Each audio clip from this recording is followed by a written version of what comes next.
Is it just me, or are there fewer people?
Unknown to each other, yet united in purpose, we make the same choices.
The tour is over, and it's time for some rest.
Faced with an army, bide your time and time your attack.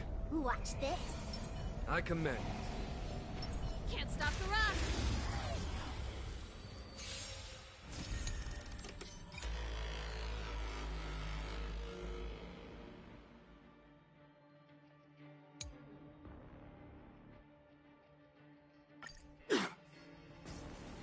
Tremble before my power! Was that it? I can't do this! Forward!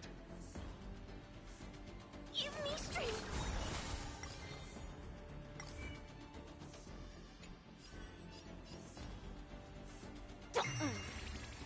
Follow my charge. Here, this thunder! Show no mercy. Keep up! You can fight it, or rock with it!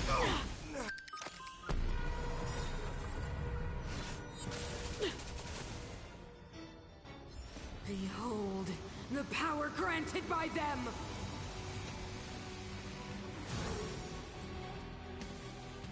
You will not take away our hope, a brave new world!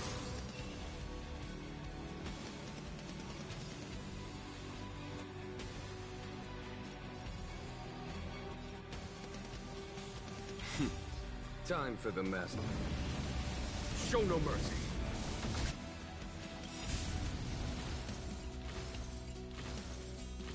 Ready to lose yourself? You can fight it, or rock with it! There's no time to conflict. It's pitiless. Turn it up! I'll go easy this time. Feeling spiffy? Follow my charge. Here, this thunder! Get them!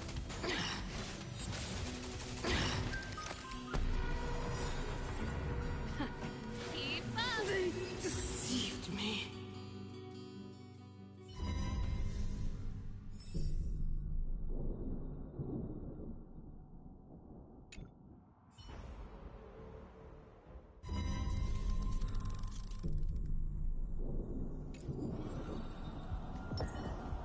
We need a strategy. Let the show begin.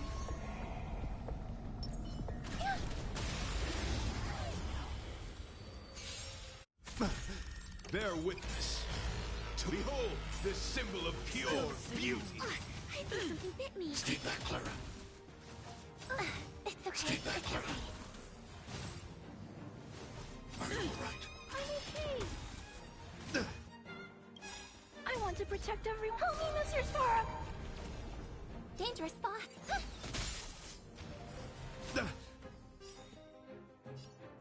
Let's improvise.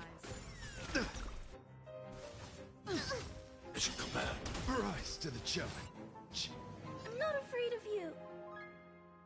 Hide. Rise to the challenge. Stars echo.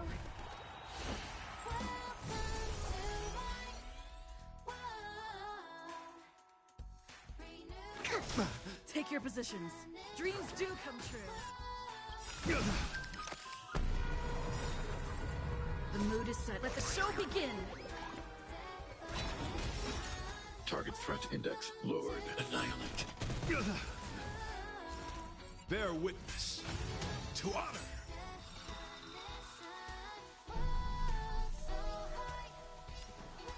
Let's improvise. I want to protect everyone too. Help me, Mr. Sora.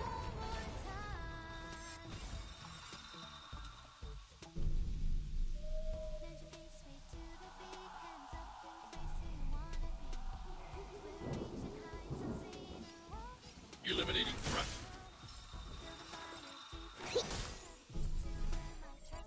My song.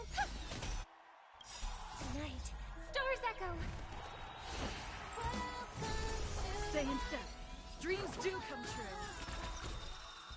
Hide. Put forth all your might. Yeah. Behold this symbol of pure. Let the duel commence. Let's improvise. Annihilate. Rise to the challenge. I want to protect everyone. Tell me, Mr. Sora! Take your position. Dreams do come true. Confess!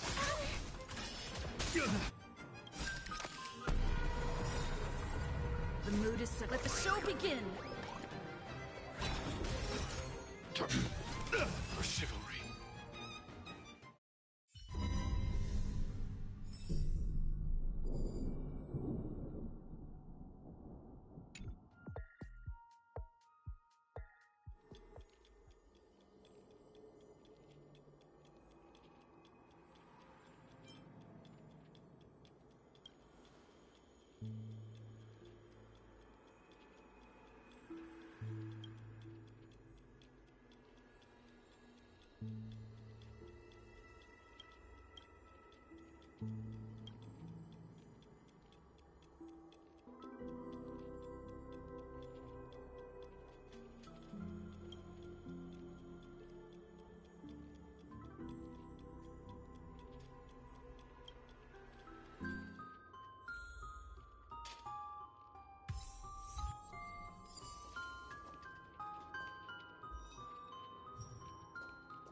Faced with an army. Watch Bide your this. time. Can't stop the rush.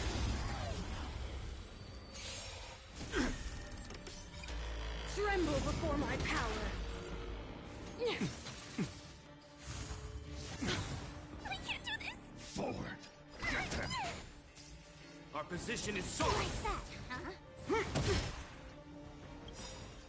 Ready to lose your... You can fight it, or rock with it. Keep up. Feeling spiffy? There's no time to lose. Let's poop. Can you find the answer? Here, this thunder! Show no mercy. Freeze to death.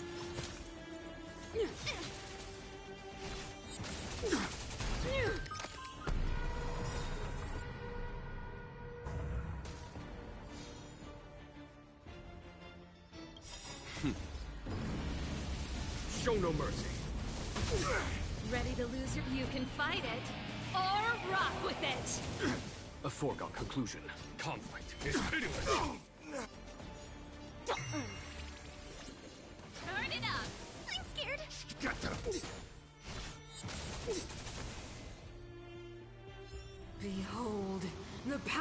granted by them!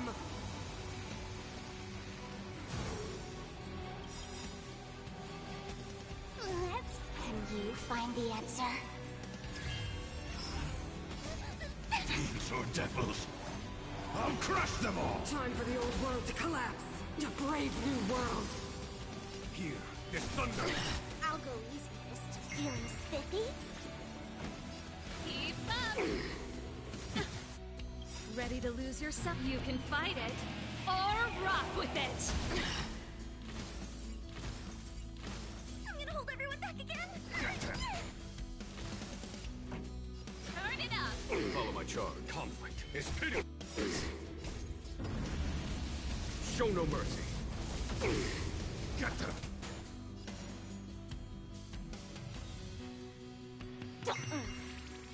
Pretty good crap. Keep up! You can fight it, or rock with it!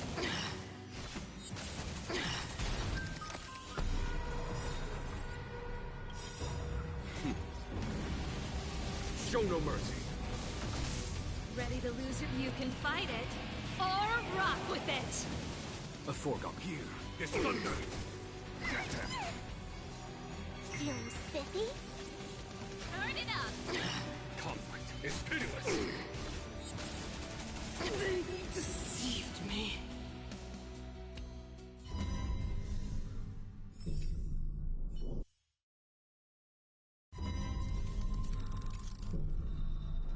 Caution does not mean cowardice. Cool it! What a heat the crowd saw. Rise to the bear witness to honor. Fight as one! World-cleansing dragon. Behold, this symbol of pure beauty. Who will it be? Oh, stars, give these trailblazers your blessing! Rise!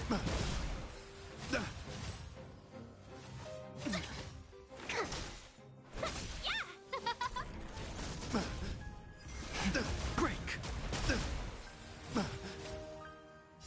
World-cleansing dragon. Rise, bear witness to. Talk. Who will it be? Grace. Oh, stars, give these trailblazers your blessing! Fight as one! Rise! I think talk.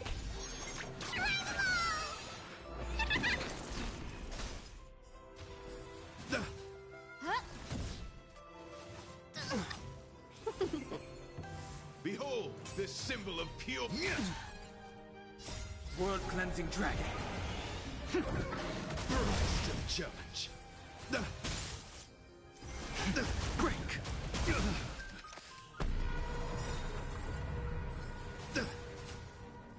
Oh, stars, give these trailblazers your blessing!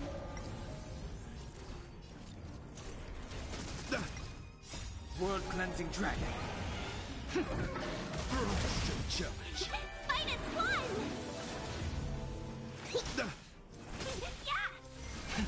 Rise!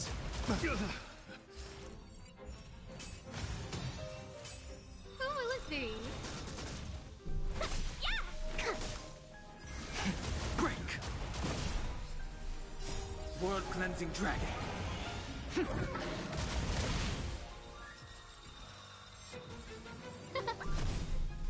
Oh, stars, give these trailblazers your blessing! Rise! Put forth all your might. Behold, this symbol of pure. Let the duel commence. Huh? Fight as one! World-cleansing dragon.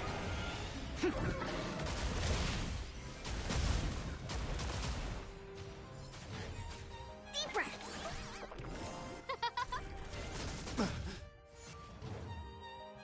Rise to the challenge. Rise to Who the will it be? challenge. give these trailblazers your blessing. Confess! Put forth all your might!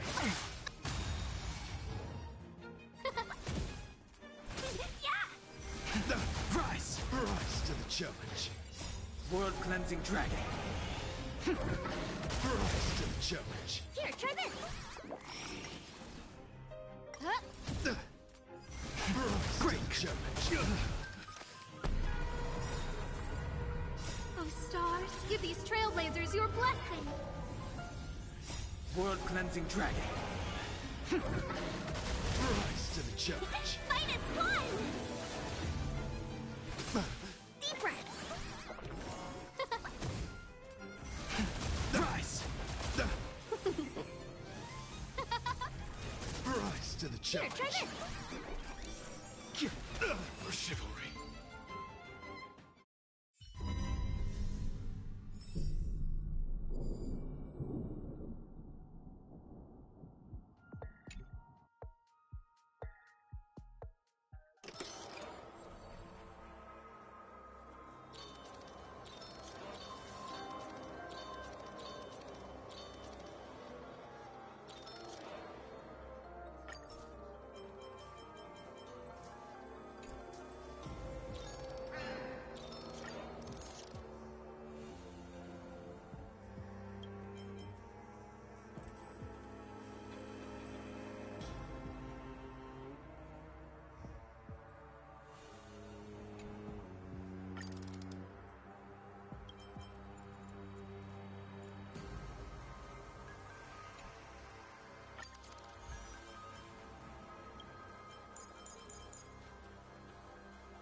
Faced with an army, Watch bide this. your time.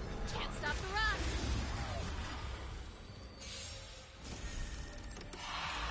Tremble before my power. Ouch, ouch, ouch.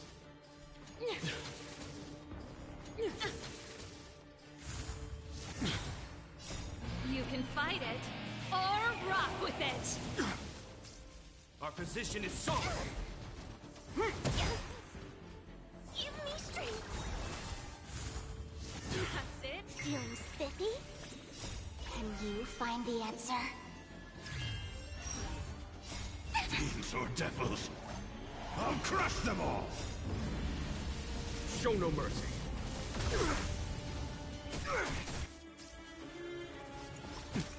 A world devoured by ice.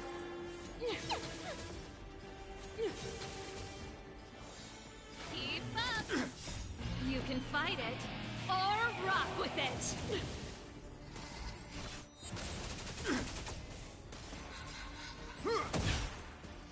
Take courage.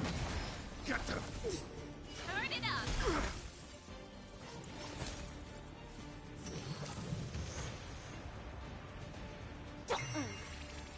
Conflict is pitiless. Protect me! Protect me! Judgment of eternal winter. That it? You can fight it, or rock with it! Feeling spiffy? Can you find the answer? Here, this thunder. Show no mercy.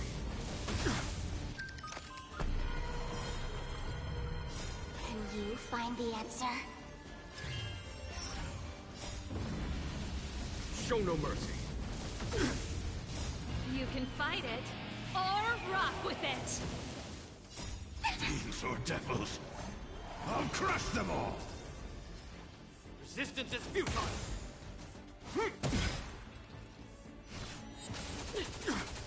Keep up! Get them! For glory! Conflict is pitiless. Turn it up! You can fight it, or rock with it!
Serving under the Ten Lords as a judge of souls, I come to the world of the living to enforce their will.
The tour is over, and it's time for some rest.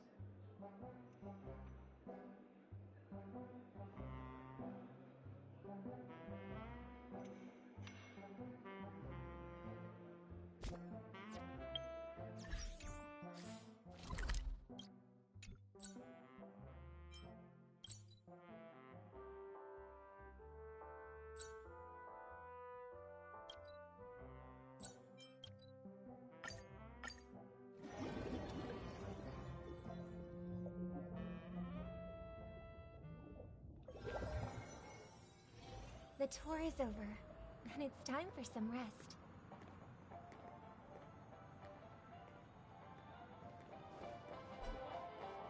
Wipe a long face, buddy! Cheer up! Catch up! Oh boy! I'm eating too much this time!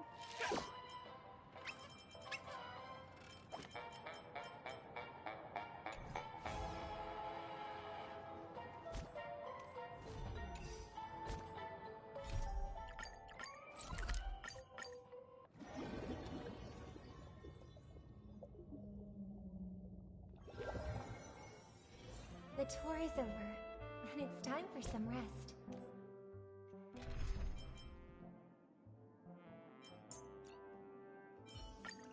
I'm counting on you to wrap this up, Himiko. One peach soul glad? Why isn't there a sugar-free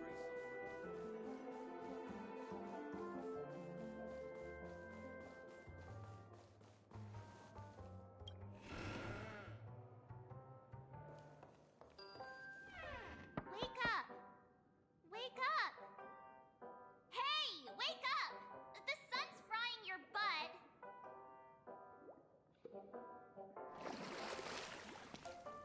Are you okay?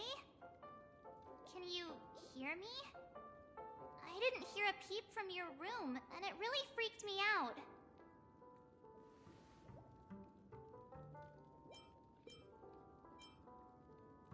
What are you talking about? Are you still half asleep or something? The Order's dream is over. Even though it's been a day, I still break into a sweat when I think about it. Our trailblazing expedition almost ended in Penacony. I'm so jealous that you got a good night's sleep. I was traumatized and too scared to even close my eyes. I thought if I fell asleep, I'd never wake up again.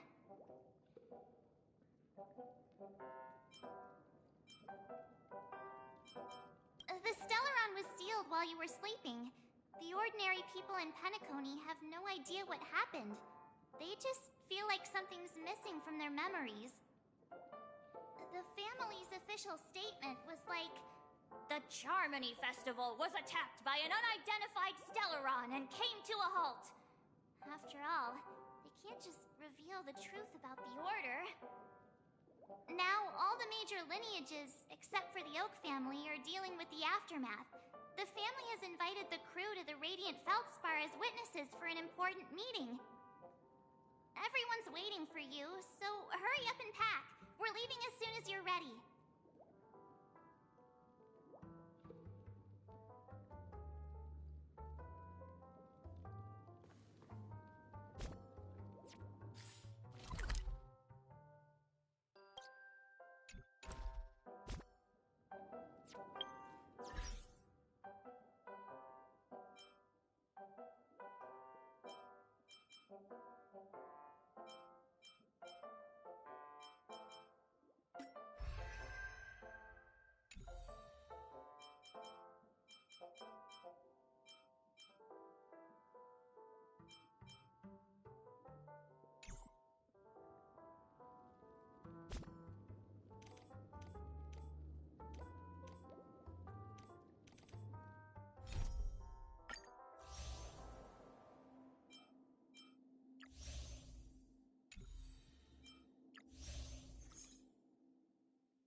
After all this craziness, nothing is better than staying safe in reality. It's a massive airship, and it's awesome! I heard it's never shown to the public. Only VIP guests of the family get to board it and enjoy the breathtaking views of Penacony. The Iris family sent us a bunch of souvenirs. Fruit baskets, plus this fancy button model. After you're back on your feet, you can enjoy them all. We are pretty much celebrities on the planet of festivities now, aren't we? The Stellaron was sealed while you were sleeping. The ordinary people in Penacony have no idea what happened.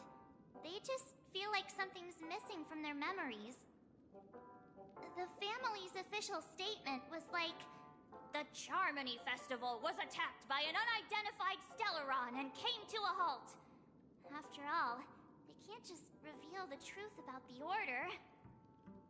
Now, all the major lineages...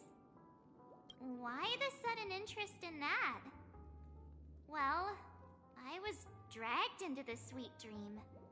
I felt a cold tentacle diving into my memories. But something else was there. So the tentacle suddenly disappeared. And then I dreamed about stuffing my face with delicious food and going on a shopping spree. Sunday didn't seriously believe that was the life I wanted, right? Breaking free from that cheesy illusion was just a piece of cake.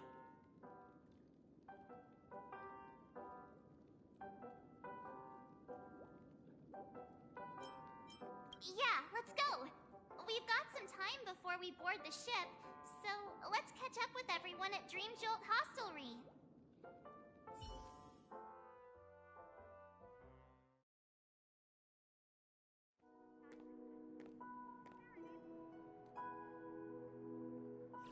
How extravagant.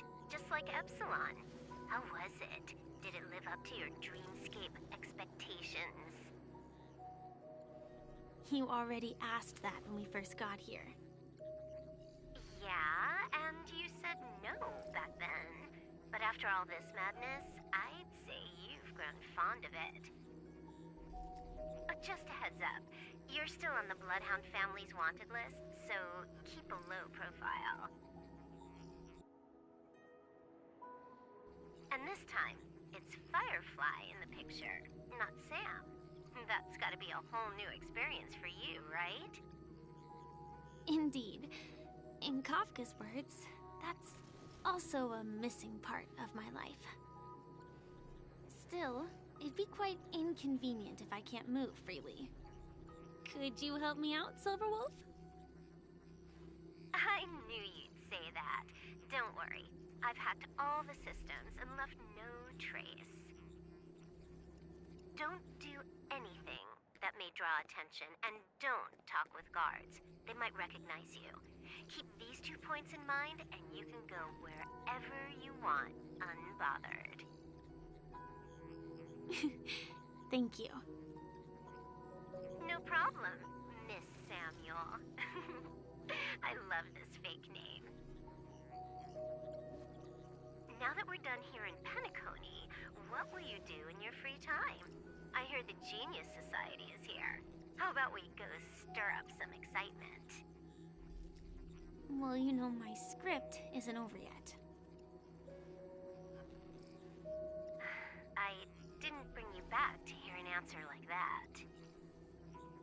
Don't worry. The script says that I'll experience 3 deaths, but also receive an unforgettable reward on the planet of festivities. How will I know if I don't try? All possibilities exist until the outcome actually happens, right? You may not realize it, but you have a bad habit. Whenever you seem to be asking a question, you've already made up your mind, and no words will dissuade you. Anyway, Kafka asked me to pass on this message.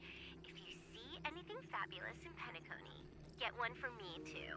Just swipe my card, you know the pin. She didn't specify anything, but I guess she means a dress, coat, sunglasses, or something else. You know better about fashion than I do. Sure, I'll keep an eye out. There's tons of options at OT Mall. Do you think she'll like trinkets, like hair accessories or brooches? Those sound more like something for young girls. Maybe you should keep them for yourself. Oh, by the way, Blade didn't explicitly say it, but I think he was trying to say something like, temptation will show up again in Penacony. He's always so subtle with his words. Got it. He was just worried about me. Relax, Silverwolf. You know me. I won't do anything crazy. I just want to wander around and see more of the world for myself. I want to buy some oatcake rolls. I've had a cake roll every day since I arrived in Penacony, from the first day to the last. But today, I'll buy 2 and give you 1. And if you don't like them, I'll enjoy double the pleasure. Or I can bring one to Kafka, as she never refuses. Or maybe I'll give it to Blade. He'll appreciate it. That's not written in the script, right? But as you see, I have added new footnotes to my destiny.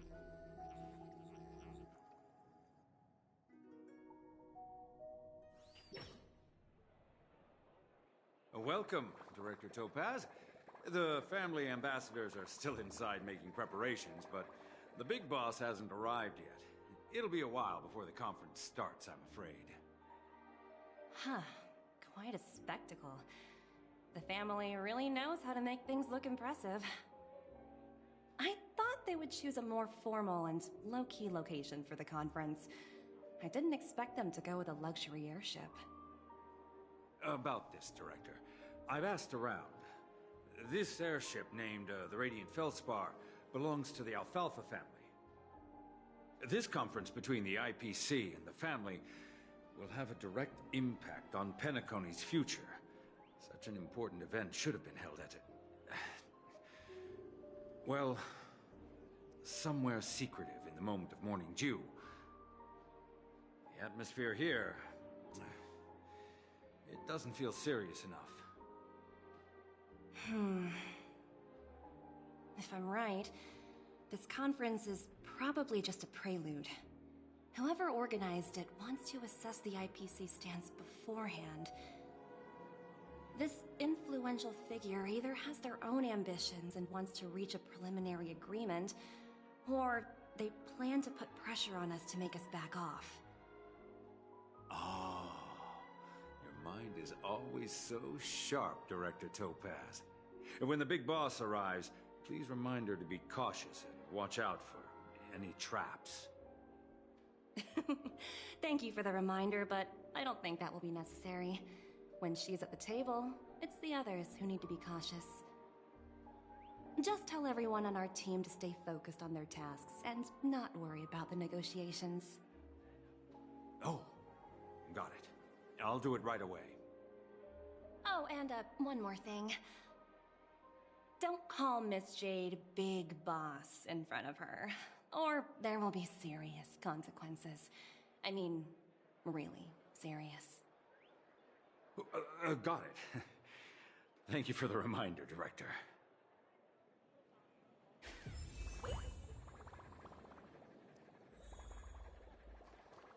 I tripped and fell right here.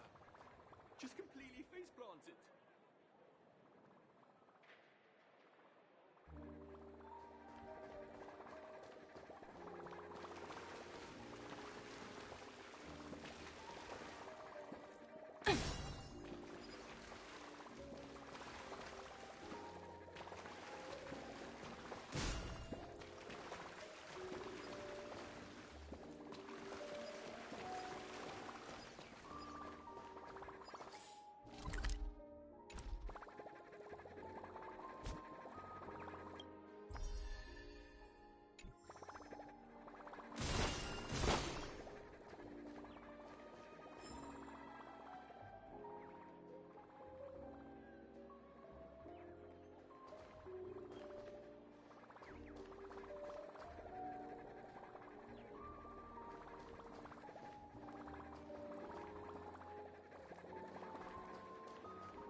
This is the legendary radiant feldspar.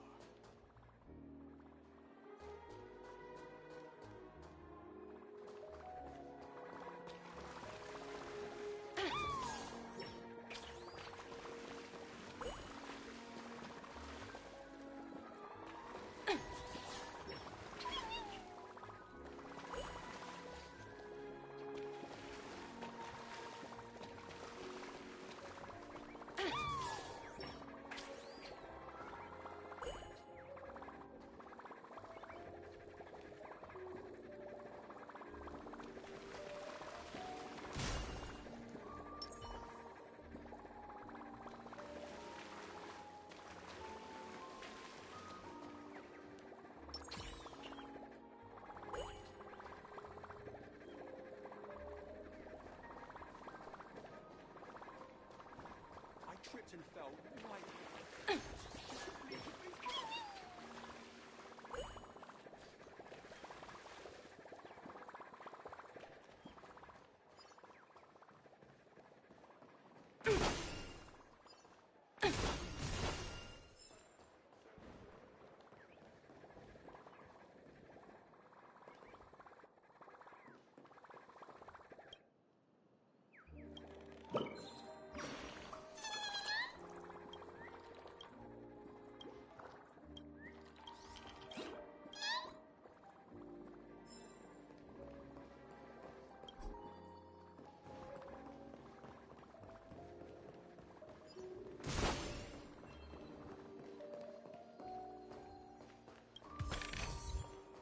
Ooh, free stuff.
None of the important figures have arrived yet.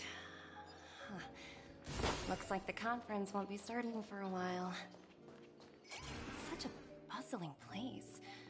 I think I'll take a little walk around.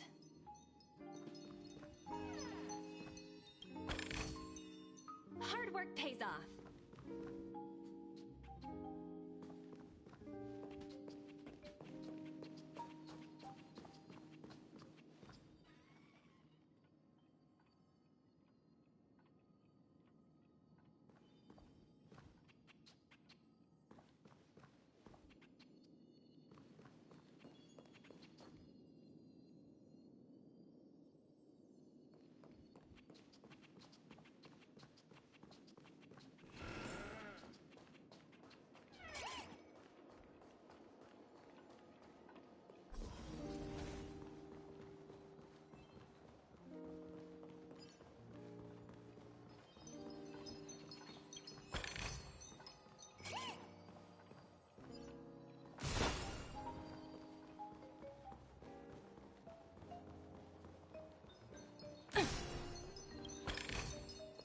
Ooh, free stuff.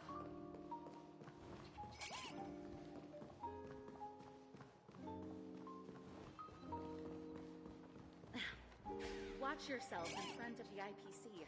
Don't you dare embarrass me.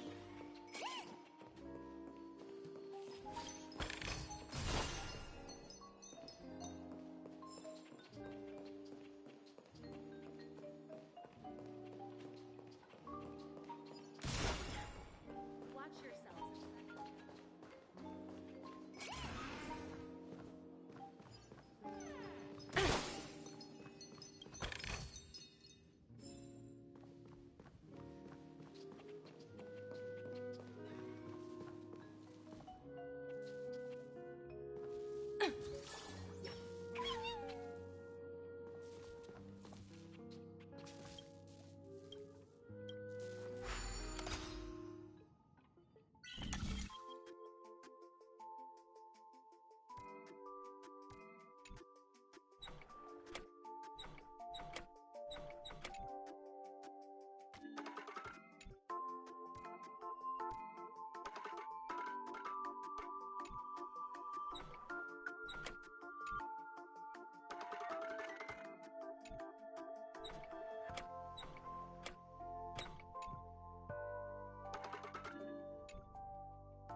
show begin.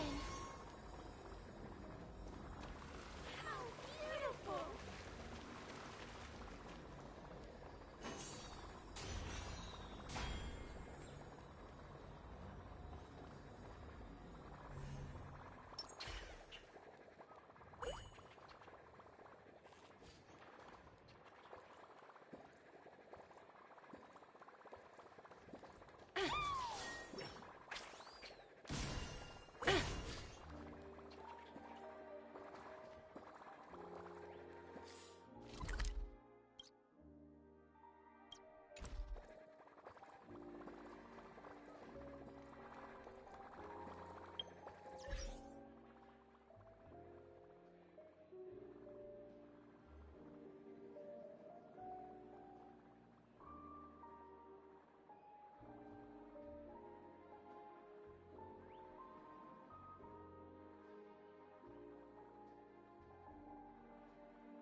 I tripped and fell right here.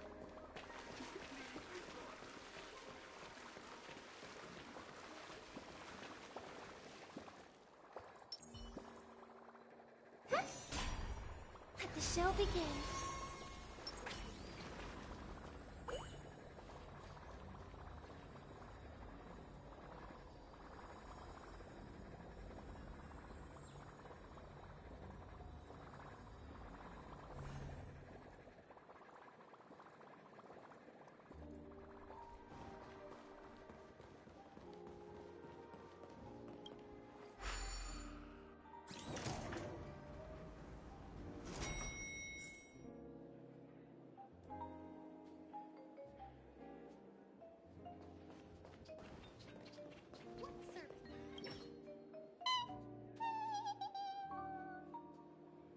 Oh, are you hungry, Numby? Food in the dream. Shouldn't taste bad, right?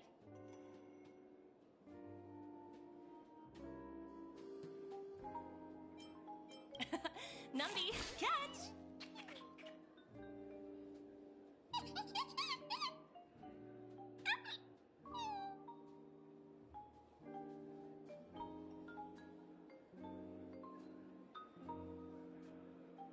Oh, looks delicious, huh? I should have taken a bite first.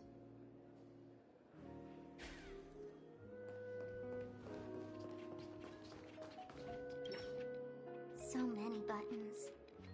How many centuries would it take to press them all? Huh.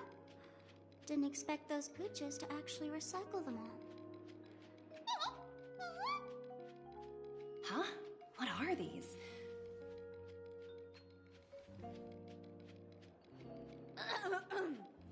For your safety, please stay away from those objects. For my safety? Are these buttons something dangerous? Not exactly. Lately, there's been a prankster in the Sweet Dream who's been handing out strange button devices to anyone he meets. According to those involved, he said something like, "Just press this button and all of Penacony will explode." Luckily, no one believed him. Still, The Bloodhound family collected these buttons just to be on the safe side. What will happen if you press it? Hasn't anyone actually tried? Well, perhaps you don't know much about Penacony? All the guests here have one thing in common. They're terrified of death. Anyway, the family will deal with these things. Please, kindly keep your distance.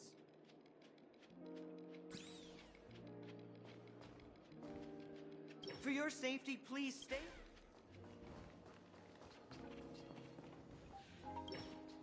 Greetings, madame.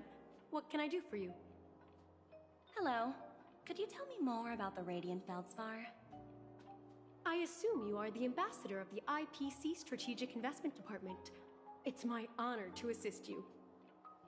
The Radiant Feldspar is owned by Mr. Odie Alfalfa, head of the Alfalfa family.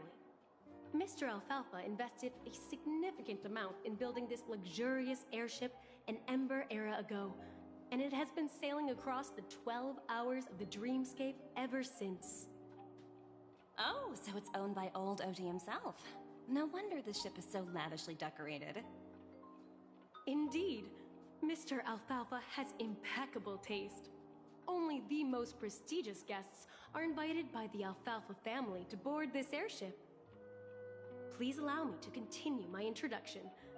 The Radiant Feldspar had been cruising over the Sea of Dreams in Penacony for an entire Ember era. But its voyage was temporarily halted due to the recent reverberation. Reverberation? Such a formal way of putting it. You're really downplaying the whole thing. I apologize. Please continue. Following the previous reverberation in the Sweet Dream, the Radiant Feldspar had to suspend its voyage temporarily. Thankfully, the factors that disrupted the dreamscape have been resolved. However, due to, well, certain special reasons, the Charmony Festival, originally scheduled at the Penacony Grand Theater, had to be temporarily postponed. So, Mr. Alfalfa suggested relocating the Charmony Festival to the Radiant Feldspar, taking this opportunity to announce the resumption of the airship's voyage. Ah, well, that would meet the family's needs and also create momentum for Mr. Alfalfa himself. Quite fitting for a legendary tycoon like him. Thank you for explaining matters to me. Goodbye.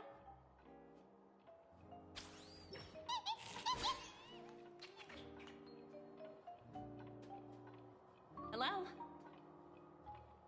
The Talent Motivation Department? Again? Internal review? Will it ever end? I'm working on a major project. I don't have time to squabble with you guys. The way I handled the Urillo case was approved by senior management, and all of the project logs and calls are complete. Can't you check on them yourselves? I just don't understand. Why are you so fixated on this minor case and constantly escalating it? Seriously, what's your purpose? Sounds exhausting. Why not just hang up? In my opinion, you handled that project quite well. A little ball of ice in exchange for the Astral Express's good favor. That's not a bad deal for the department. It's been a while, little Yelena. I've been looking forward to working with you. Never imagined this day would come so soon. Is there trouble? You can tell me anything. Just like old times. Ah, it's been a while, Madam Jade. I'm honored to have the opportunity to work with you. You're still so formal, aren't you? Forget about the hierarchy and treat me as your equal. No need for unnecessary titles like Madam. I'm sorry, but it might take some time to get used to that. After all, you are a senior. Well, now that we're both members of the 10 Stonehearts, I need you to be at your best, especially since the upcoming negotiations leave no room for error. As sharp as you are, I'm sure you've figured out the true purpose of this conference, right? I believe old Oti has taken it upon himself to test our limits before the official negotiations between the IPC and Penacony. That's true, and it works in our favor. Do you know why? If we can reach some sort of agreement with old Oti beforehand, and gauge our opponent's boundaries, our future negotiations will go much more smoothly. That's the obvious benefit. Exactly. And the hidden benefit is that as the head of the Alfalfa family, his actions suggest that the 5 lineages might not be as united as the Odes of Harmony would suggest. As long as the influence of Harmony hasn't completely permeated their core, personal desires will always have their way. Thankfully, influential figures in Penacony haven't entirely suppressed their own desires. It's similar to the power struggles within the IPC. The supposed all-for-one philosophy shared by the 5 lineages. It's just a slogan now that the Dream Master has gone. After the downfall of the Yoke family, old Oti's faction became the dominant force in Penacony. Even if we consider only the succession order, he's the longest serving and most senior among all the family heads. Yes, that's exactly why we need to handle the conference following an agreed-upon strategy. It's like playing a game of chess, where every move needs to be carefully thought out. Absolutely. The 3 steps of negotiation. Listen, test, and strike. That's what you taught me. Pretty clear. Although, you seem to have changed the order in the Yarilo case. That was based on my personal experience. I apologize for interrupting your conversation, but the family head is ready to meet the ambassadors from the Strategic Investment Department. Time to get to work. Let's prepare ourselves and meet that esteemed supporting actor. Remember, our goal is to create an opportunity for the IPC to enter Penacony. Aventurine has already made a small opening, and you and I, we're going to tear it wide open.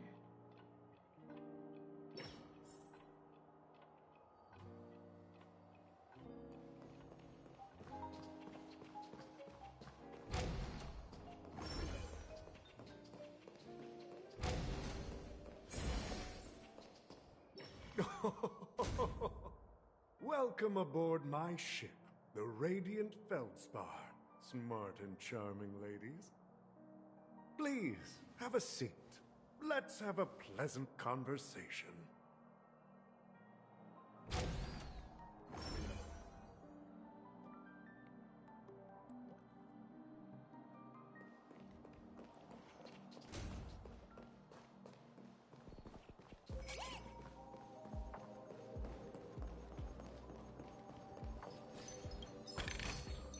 Hard work pays off.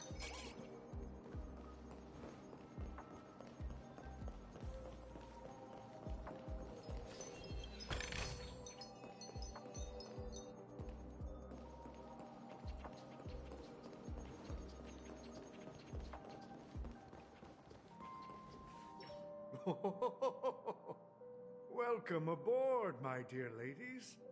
Forgive me for any lack of attentiveness that might have led to a lengthy wait outside. No problem at all, Mr. Alfalfa. It's my honor to meet you in person. You may not be aware, but the book Odi Alfalfa, the biography, is a must-read for all Strategic Investment Department employees. After all, to many, you are the legendary figure who single-handedly built the Penacony economy. I expected no less from the 10 Stonehearts from the Strategic Investment Department. You're definitely skilled in the art of conversation. I always enjoy talking to smart people because we don't have to beat around the bush. We can just get straight to the point instead. Since I invited you IPC ambassadors on board, I'm sure you've figured out the topic I'd like to discuss, yes?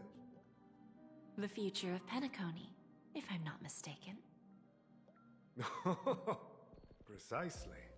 Those few words represent a terribly complicated situation indeed. Let's take that golden-haired guy who's not showing up, for example. He put in great effort and almost got himself killed. But what was it all for? Wasn't it eventually to create an opportunity for you IPC to regain control of the precious Astana? The wisdom and experience you've accumulated over 10 Amber Eras are truly impressive. Let's assume your assumptions are correct, Mr. Alfalfa. How would you respond to the IPC's actions? I appreciate your composure, Miss Jade. You must have witnessed much in your worldly experiences. However, perhaps you don't know much about Penacony. Old Oti won't sit idly by when faced with a greedy wolf.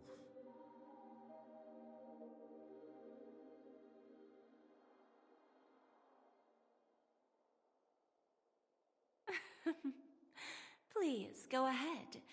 I'm all ears. Then I'll be straightforward. I requested this meeting before the official conference to dissuade the Strategic Investment Department from trying to lay a finger on Penacony. If you back off now, you can make a smooth exit and prevent the IPC from losing face during more important negotiations. One of our P-45 executives was attacked and nearly killed in the Dreamscape. The IPC can't simply ignore this incident. Moreover, considering the turbulence during the Charmony Festival, Penacony's credibility has taken a hit in the public's eyes. Despite your determined attitude, the issues plaguing Penacony are real, are they not? You use the term real, Miss Topaz, but let's not forget that this is the realm of dreams. If you want to succeed here, you need ambition and unconventional thinking. Curious about how I plan to respond to the IPC? Well, I don't mind sharing. My actions will help Penacony take a significant step forward by self-listing and going public. Going public? If I'm not mistaken, you want to bypass the IPC and go public on a universal scale. Precisely. Instead of watching the IPC gnaw away at Penacony, I'd prefer to open the doors of the sweet dream to the entire universe. Starting today, anyone in the cosmos can become a shareholder of the land of the dreams. This is the path of harmony I'll choose.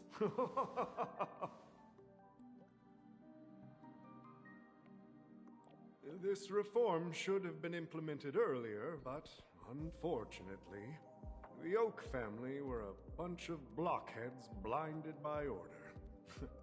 Their level of intellectual flexibility doesn't even come close to an old fellow like me. Thanks to the little reverberation earlier, the biggest obstacle between me and my reforms has been eliminated. The Alfalfa family will publicize the financial results of Sweet Dream Paradise, so that the entire universe can see that despite the catastrophe, Penacony still holds immense potential and opportunities, and that the family remains confident in its future.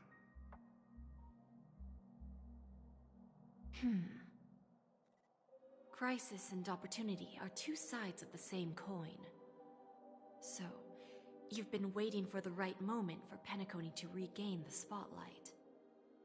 And if Penacony should seize this opportunity to overcome adversity, even if the IPC tries to intervene, every move we make will be scrutinized by trillions of people.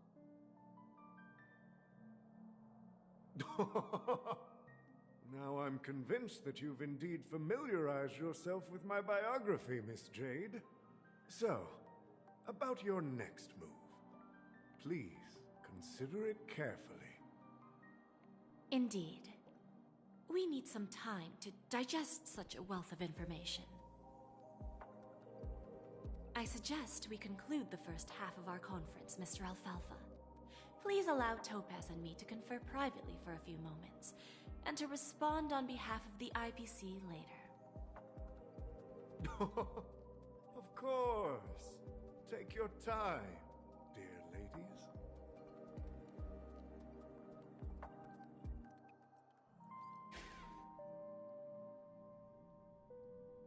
The Alfalfa family had a meeting with the IPC? I got this information from a message sent by that IPC ambassador. He said it was to return the favor. It's not hard to imagine. Penacony today is pretty much like the frontier prison it once was, with external forces casting greedy eyes and the undercurrent of order lurking within. Instead of falling into a situation where they are plagued by both external and internal threats, Penacony would rather take a step back and invite the IPC to negotiate at the table, ostensibly to cooperate, but in reality, to secure more opportunities for their own survival. Well, no wonder they sought the mediation from the Astral Express. In your opinion, who should we stand behind? I don't think the followers of the Harmony are completely innocent victims in all of this. For reasons unknown, they have a strong desire to smooth things over, which leads to speculation about their motives. If either the family or IPC were to assume full control of Penacony, it would return to its previous illusory dream of hedonism, and the efforts of those previous nameless would once again go to waste. There you are. Did you rest well? I didn't disturb you since you were in a deep sleep. Ah, she went to negotiate with the family as a representative of the crew. She'll contact us once her arrangements are ready. After Enna's dream was shattered, the family branch from the Montour system soon arrived and swiftly took control of the situation. Most members of the Oak family fell unconscious, but fortunately, their lives were not in danger. The mastermind behind the plans was confirmed to be Gopher Wood, the previous Dream Master. But by the time we arrived, he was dead already. He'll face a trial. As for further details, the family would rather not disclose them. Ultimately, the public perceived the incident as an attack by evil forces targeting the Charmony Festival. They believe the family failed to safeguard the Sweet Dream, significantly eroding their credibility in the process. While quite different from the truth, this appears to be the outcome with the least impact. After all, you don't know who's awake and who's pretending to be asleep. Well, they'll open their eyes in the face of danger. Once the danger subsides, they'll embrace the sweet dream again. Here's a toast, with 3 glasses of Glory of the Trailblaze to all of you. Yeah, it's good to see you all again. Although we might be saying goodbye again after this reunion. When will the Astral Express leave Penacony?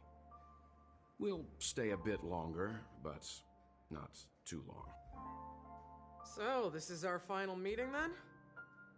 If this is a farewell, then it seems to be missing something. Music? Atmosphere? Ah, maybe a special drink to honor those who are not here. Let's see. The mixed drink should be solemn, dignified, and unique, as we'll use it to pay respect to those fallen heroes. To the Nameless, resting in peace, and to Gallagher.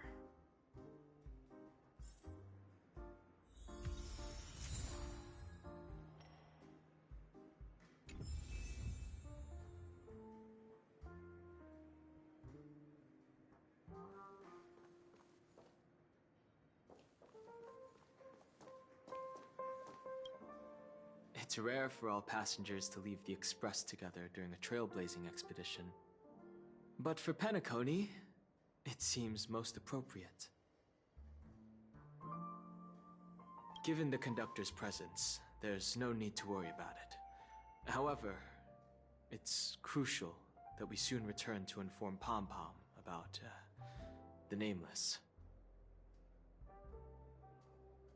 In my dream, the Express stopped at many places, and passengers came and went. However, the 5 of us were always present, and the journey seemed never ending. Perhaps this could be a deep-seated desire inside me, and upon realizing this, I knew it wasn't real.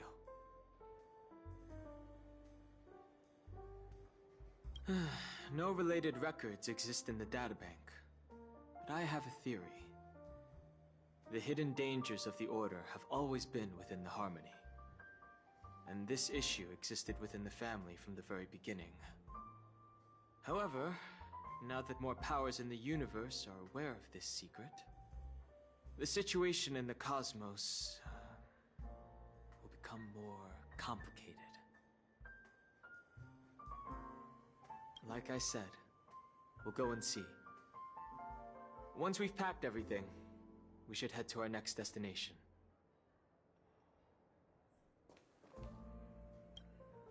This trailblazing expedition has been thrilling and memorable.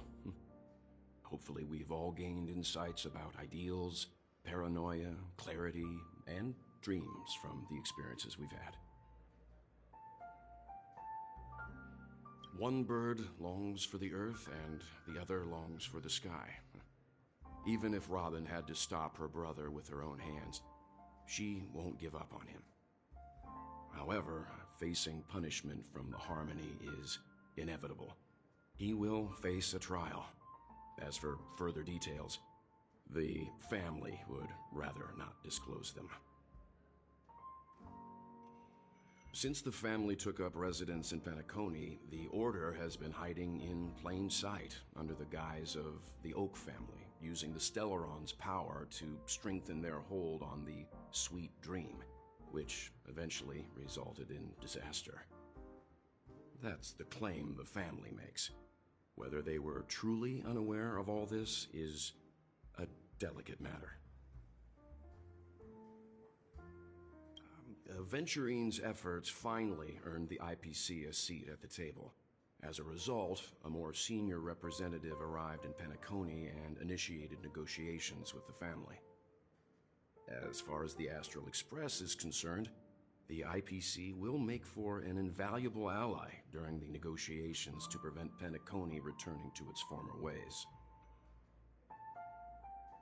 Well, it was somewhat surprising. In that dream, I returned to my homeworld and reunited with my long-lost friends. And, for some reason, Acheron resurfaced in my mind. When I realized that her conclusion was not preserved in memories, I became aware of the bitter truth. The conclusion of a journey can often be sorrowful. All we can do is to try to make sure it ends on a happy note.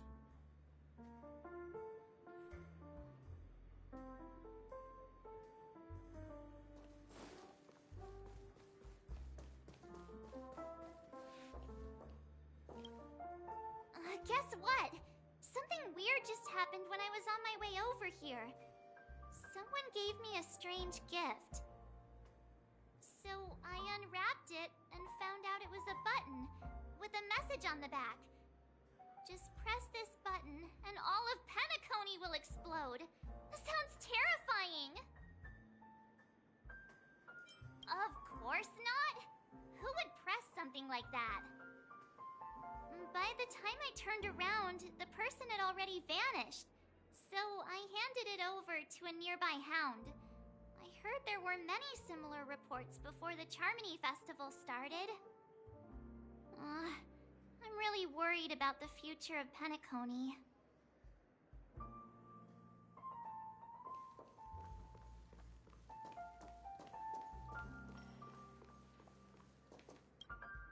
Ready to mix your drink? I'm not sure. I haven't seen him since our last meeting at the lounge. Come to think of it, he always did come and go quietly. We used to discuss everything here. But every time he'd leave, I'd realize that I didn't know him at all. Such is the mystery that is Gallagher.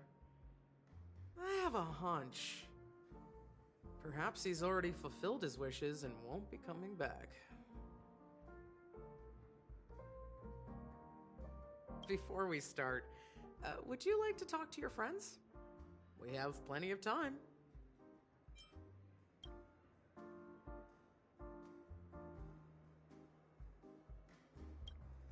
Ready to mix your drink? Before we start, all right, as you wish. Huh, I think I have an idea about what drink to make. Would you like it bitter or sweet? It's up to you. Choose the flavor that suits you best at this moment. Drowning sweetness. One of the most challenging drinks to make. A slight imbalance in the ingredients can result in an overwhelmingly viscous sweet taste. However, with the right ratios, you get a uniquely sweet drink with a lingering aftertaste. Not a bad choice. Let's start mixing.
Words always fall short.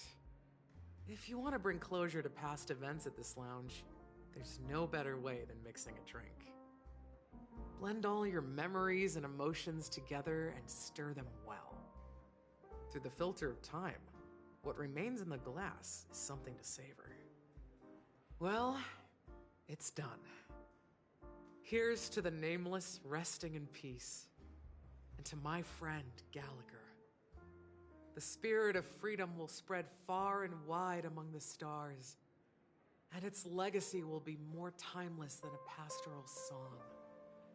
We're not accepted by the outside world, so we've gathered here. And one day, our souls will return to the same place. Cheers.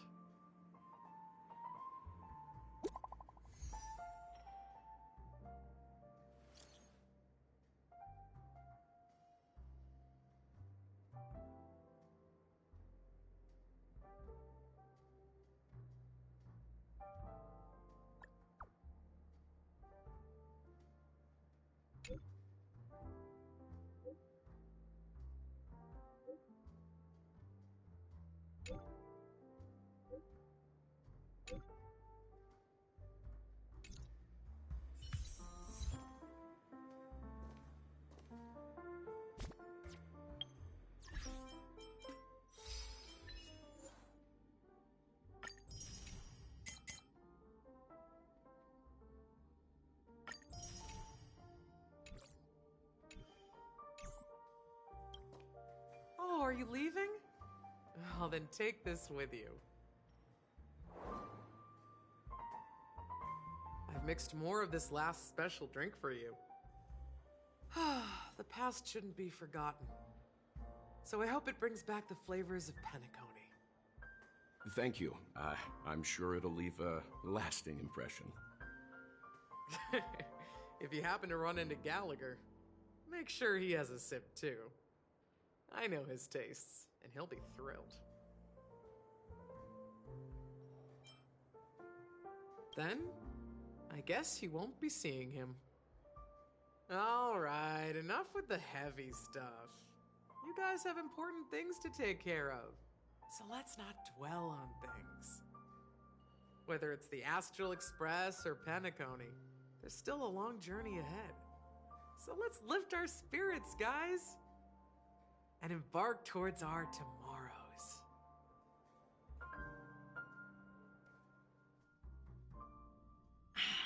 Old Odie is a tricky opponent. I didn't expect him to take the risky step of going public at such a critical moment for Penacony. Indeed. He's definitely bold. It's that kind of boldness that made him the Odie Alfalfa he is today. Still, the outcome is uncertain. Shouting loud doesn't necessarily carry any weight.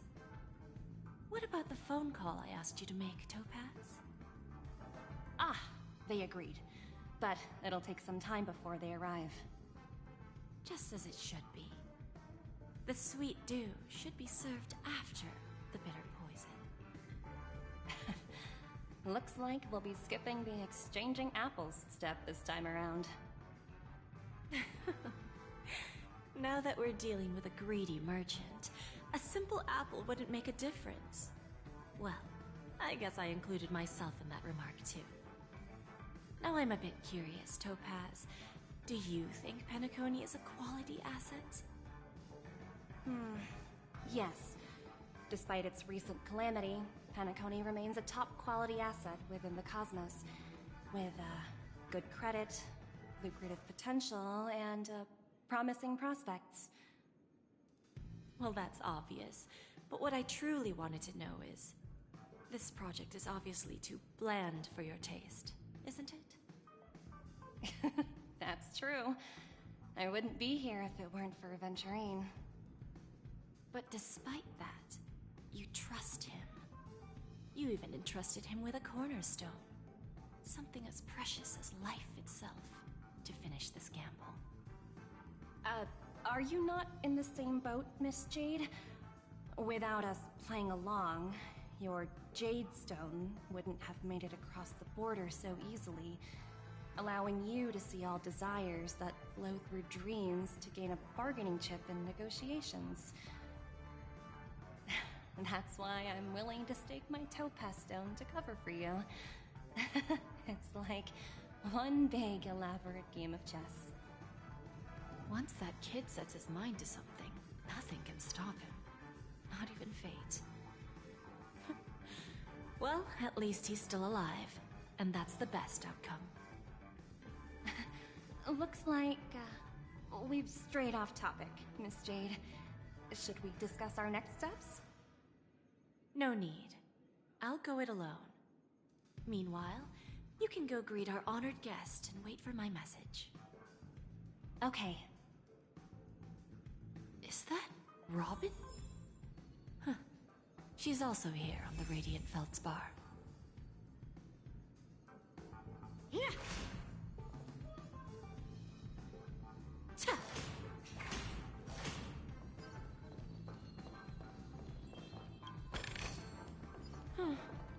Not exactly eye-catching.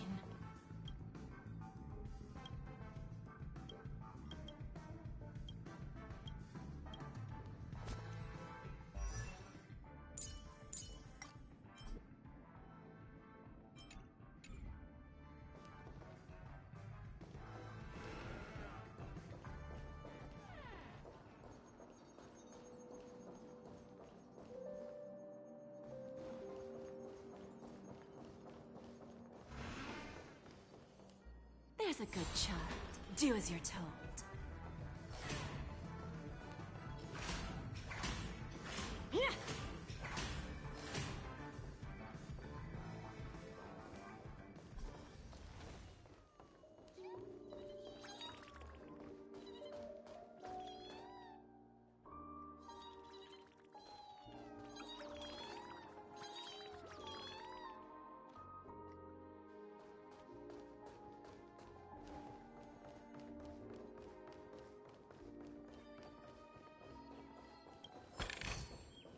that all? Hardly worth the bother.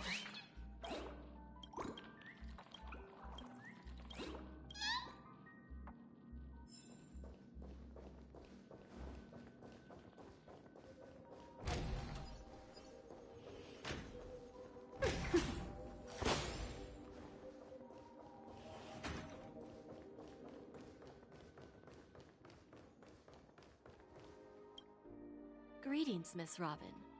I didn't expect to meet you here. Miss Jade?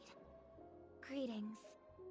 The opening ceremony for the Charmony Festival has been moved to the Radiant Feldspar, so I'm here making some preparations. How about you? Have you spoken with Mr. Alfalfa? I'm actually on my way to meet him right now. Do you know him well, Miss Robin? Unfortunately, I've never met him. I've only heard a few comments from the former head of the Oak family. Mr. Alfalfa is respectable when it comes to business. But in other respects, I can't say the same. Where do you think the future of the planet of festivities is headed? I believe the sweet dream will see its rebirth, just like the Radiant Feldspar resumed its voyage. The Harmony needs a new direction. Only by bidding farewell to the past can we actually sail into the future. There are no permanent allies or everlasting enemies. So let's both take what we need from this deal. Naturally. I'm looking forward to your performance. See you at the festival. See you later, Miss Jade.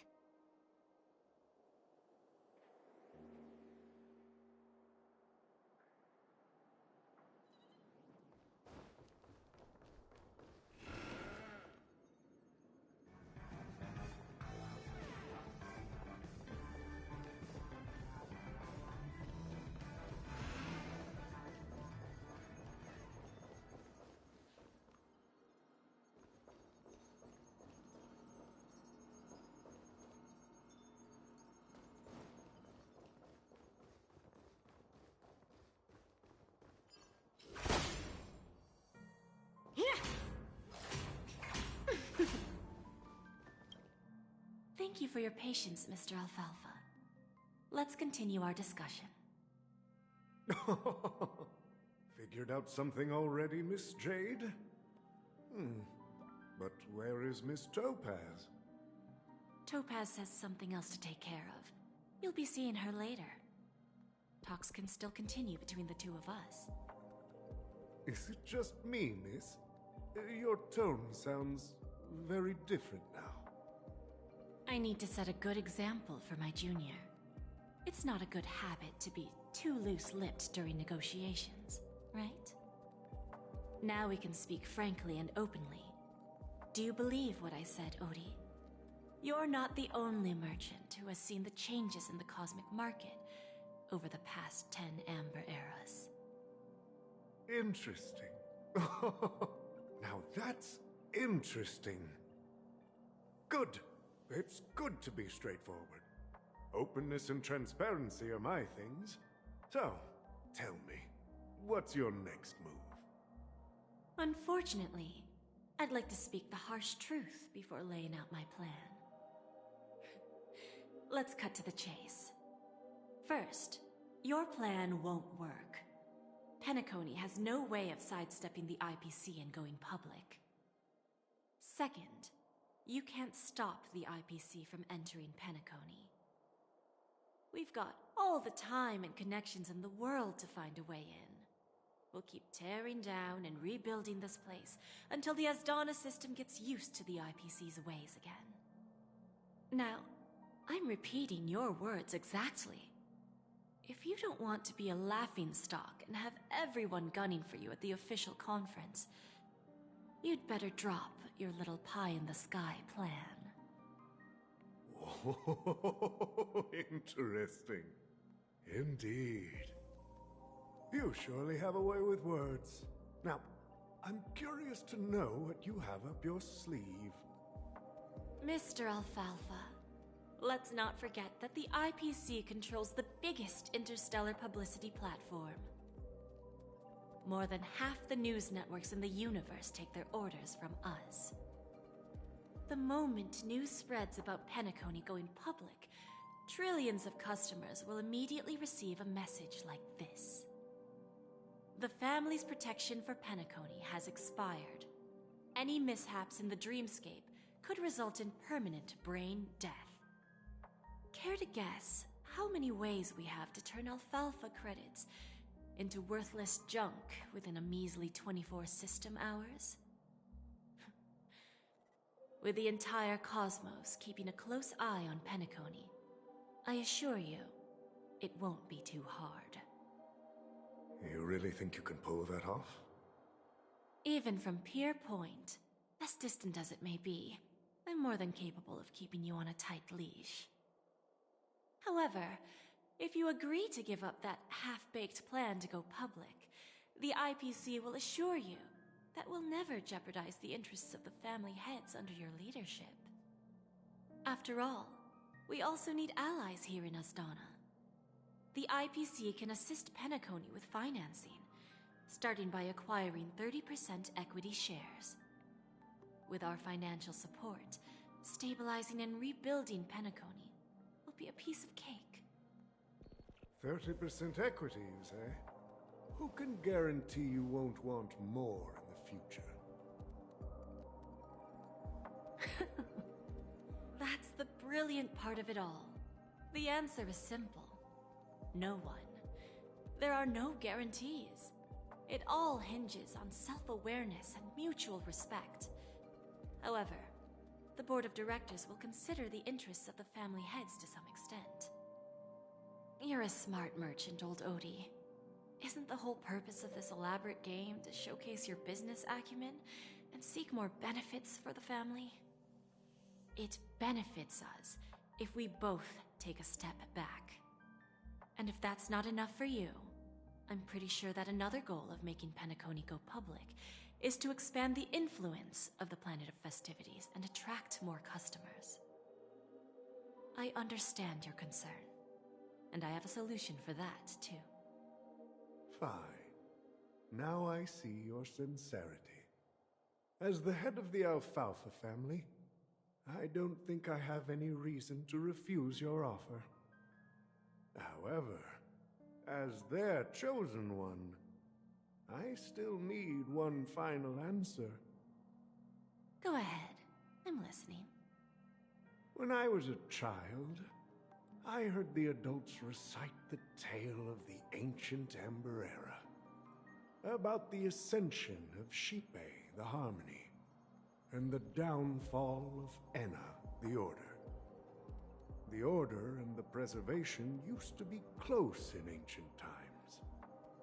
So, why does the IPC, as a follower of the Amber Lord, seek collaboration with the family instead of aligning with the Order? The answer is simpler than you think. It's all about credits. Everyone's favorite thing and the universally recognized currency among the stars. The IPC has the power to perpetually ensure their value. With each new world integrated into the credit system, the IPC adds another building block to its cause. Eventually, all exchanges, capital, and businesses will operate within a unified monetary system. By then, all planetary developments will be recorded in accounts with well-defined values and the ability for exchange and circulation. And the heart of everything will be Klepoth's credit.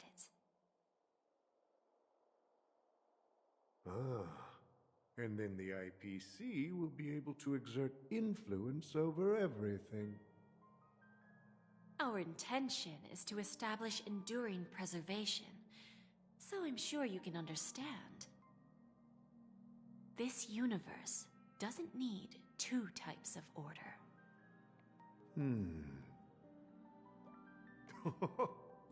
Well said. Now you've convinced me. All right. Tell me your solution. Let's see if we're thinking the same thing. Then let's continue our conversation. Please, Topaz, invite Sweet Dew to join us at the table.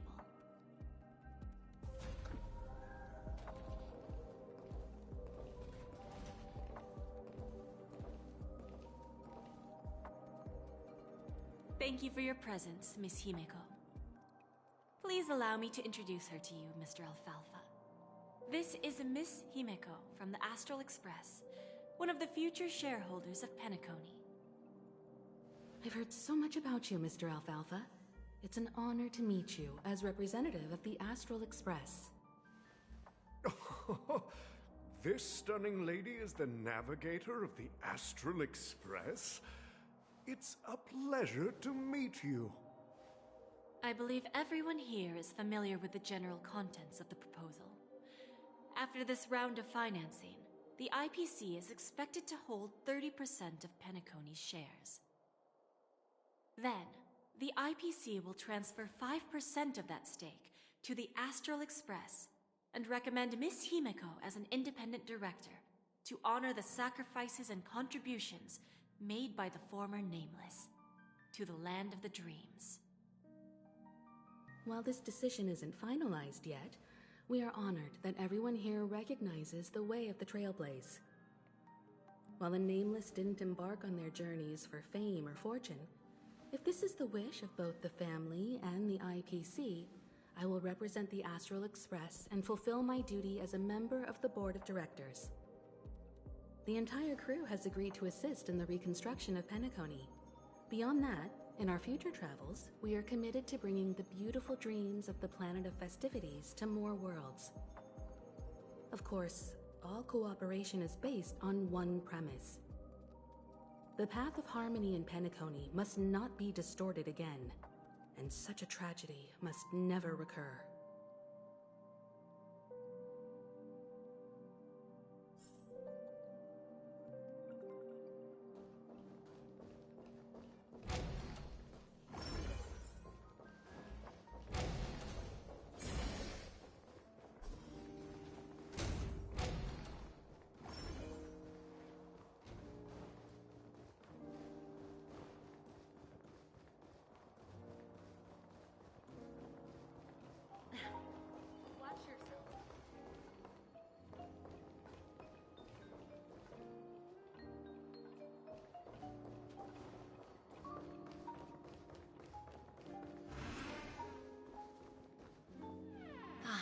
Old OT is in agreement, so the issue is settled, I presume. What about the remaining family heads? They will soon realize the situation. When old Odie answered the last question, he represented more than just the Alfalfa family. When should we schedule the formal negotiations? I'll handle the arrangements. It's all up to you.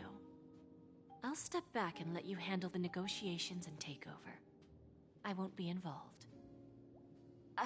But Miss Jade, this is... Aventurine initiated this case, and you were his project partner.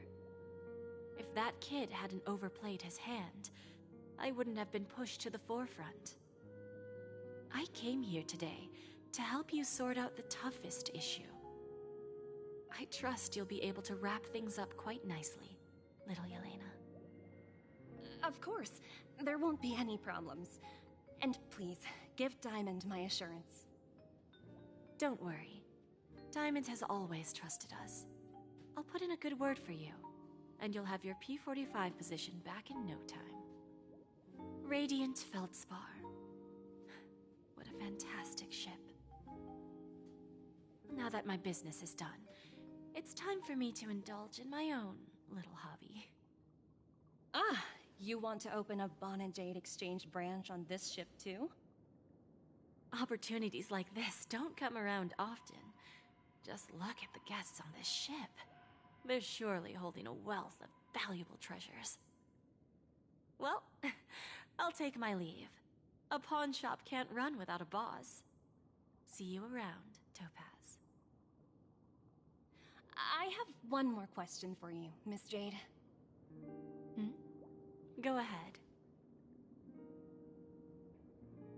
That dose of bitter poison, I'm curious as to how you found this information. I didn't find the information. It came to me. It was from a lady concerned with the future of the Harmony. In return, I've agreed to help her with something. But that's for later. We can deal with it after we leave Penacony. You see, that's what investment is all about. The seeds of opportunity are already sown. They only need a little bit of nourishment to take root. And then after, all we need to do is wait patiently. Like right now, for example. It's just about time my final guest boarded the ship.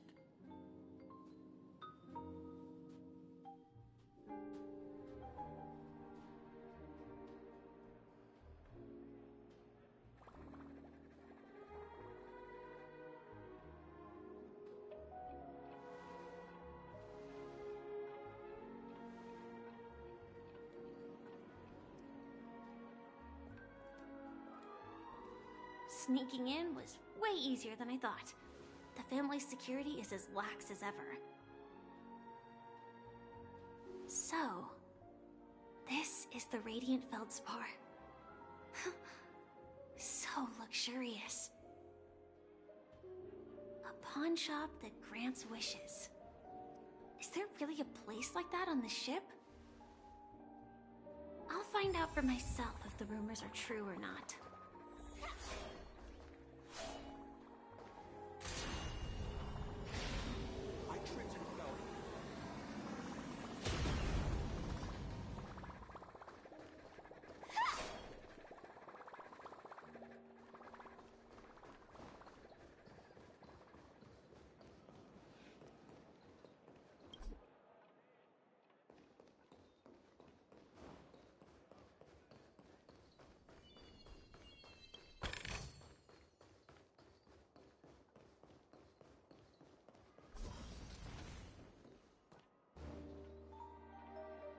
Is that her? Huh. Vanished in the blink of an eye. So the Astral Express is here too. By the way, there's one more thing. Mr. Alfalfa and I discussed it.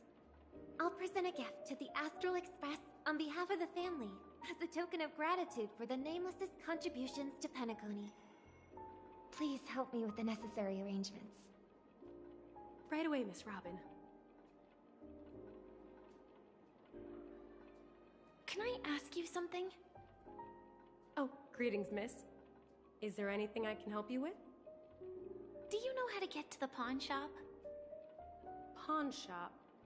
Ah, you must be talking about Lady Bonajade's place, right? I heard she offers, special services there. I've marked the pawn shop's location on your device. Please feel free to check it out. Lady Bonajade. I think I've heard that name somewhere before. Was it from Silverwolf? Come to think of it, she disappeared after mentioning that she was going to meet with the Genius Society. I wonder how things turned out for her.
If I win, your chest is mine. Who said I was betting with you? I did. They are still a ball of fire as ever. Sorry, but I've got to find Lady Bonajade first.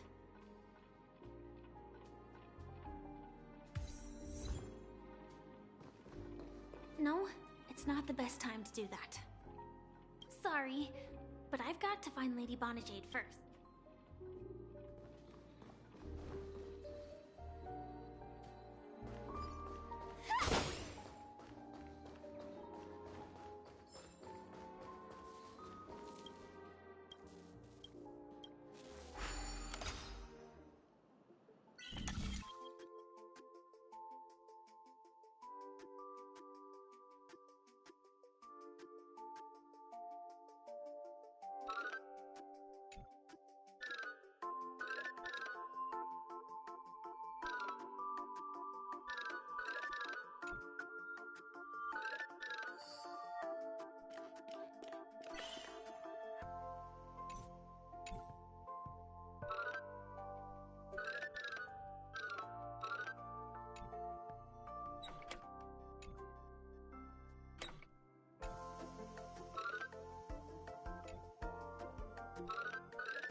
Never let your guard down.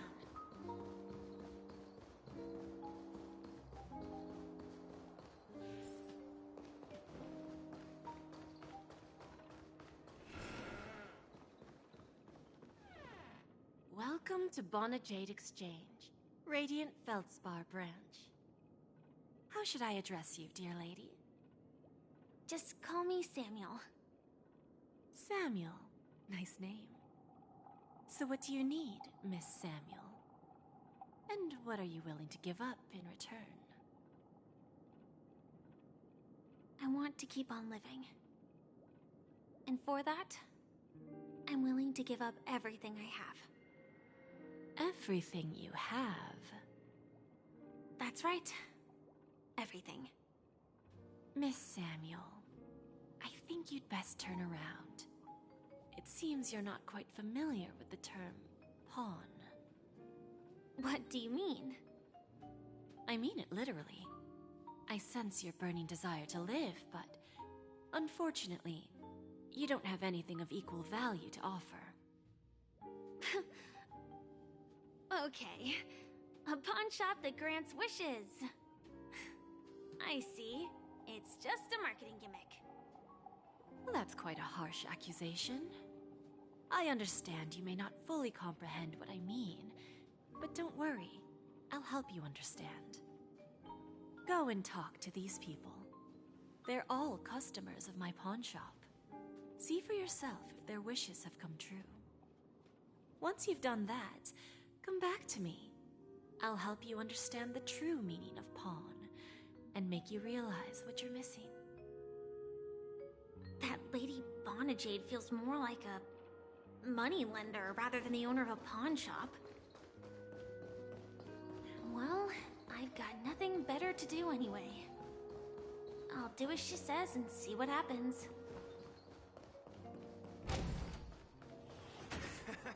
Got it.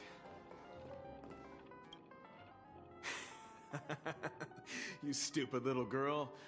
Coming back to lose more money, huh? Enough talk. Let's get started. This will be our final game. I'm betting my entire fortune. Oh, a big talker, huh? All right, let's see what you've got.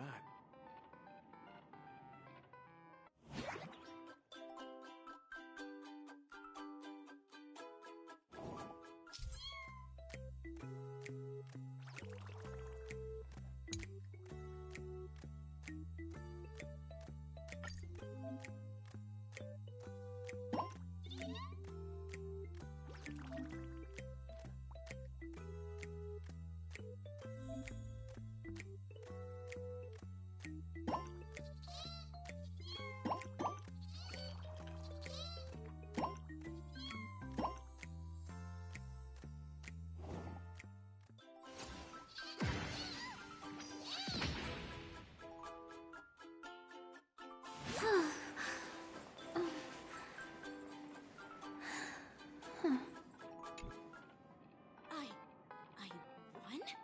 I actually won! This can't be! You lost to me 10 times in a row.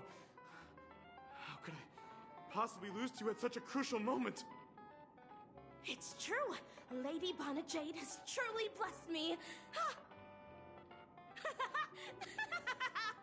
Finally, my luck has turned for the better.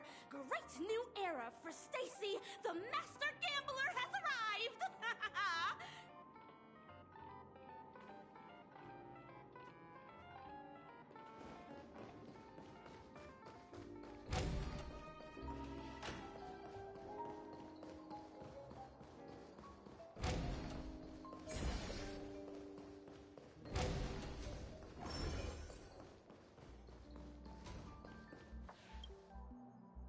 Prepared a gift for you, Dorothy. Check this out. Whoa! What a beautiful necklace! Is it made of cymophane? It's stunning. How did you know I love jewelry made of cymophane? It has the same purple hue as the necklace my dad gave my mom. I've never told anyone about it. How did you find out, Del?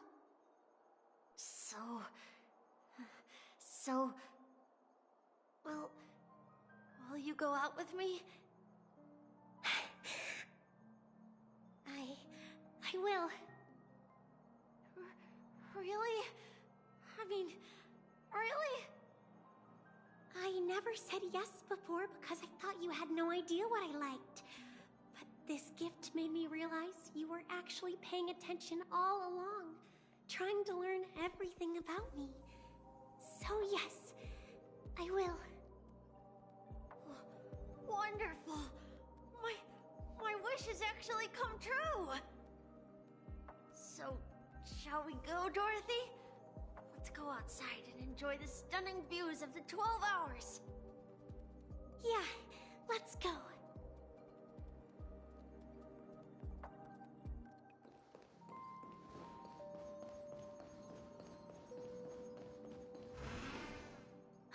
Hey, did you see that? The gray-haired one outside. Don't look around, just focus on your drink. Seriously, they look like a total lunatic. Is that her?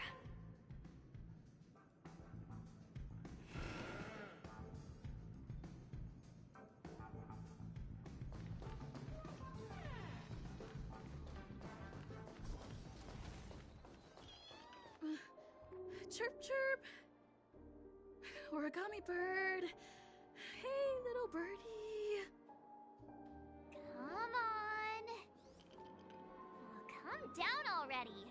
Everyone's staring at you. No, it's not the best time to do that. Sorry. I'll catch up with you later.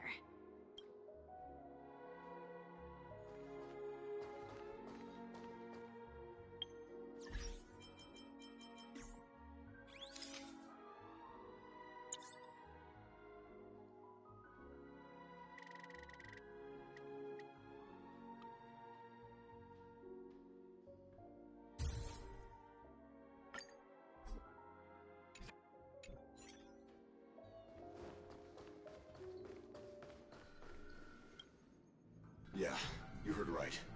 I've got him. He's been hiding at the Moment of Soul in Penacony, using a fake identity. And he even posed as a professor at Paperfold Academy. I've made a deal with the family. I'll leave the extradition-related paperwork to you. How'd I find him? Well, let's just say I had some help from an influential figure. Don't ask for the details. 22 years. Yeah. 22 years of chasing this guy all over the cosmos. You know, never thought it'd end up like this. Right here. I'm gonna hang up for now, partner.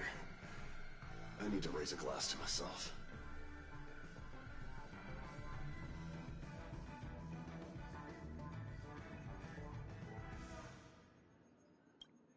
All of their wishes actually did come true.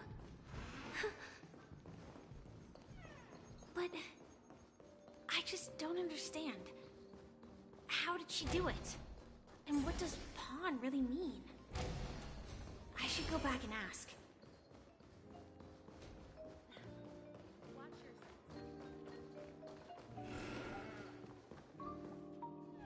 So you're back, Miss Samuel. Yeah. I found those people.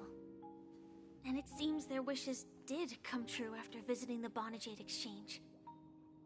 But I'm not sure what you want me to see.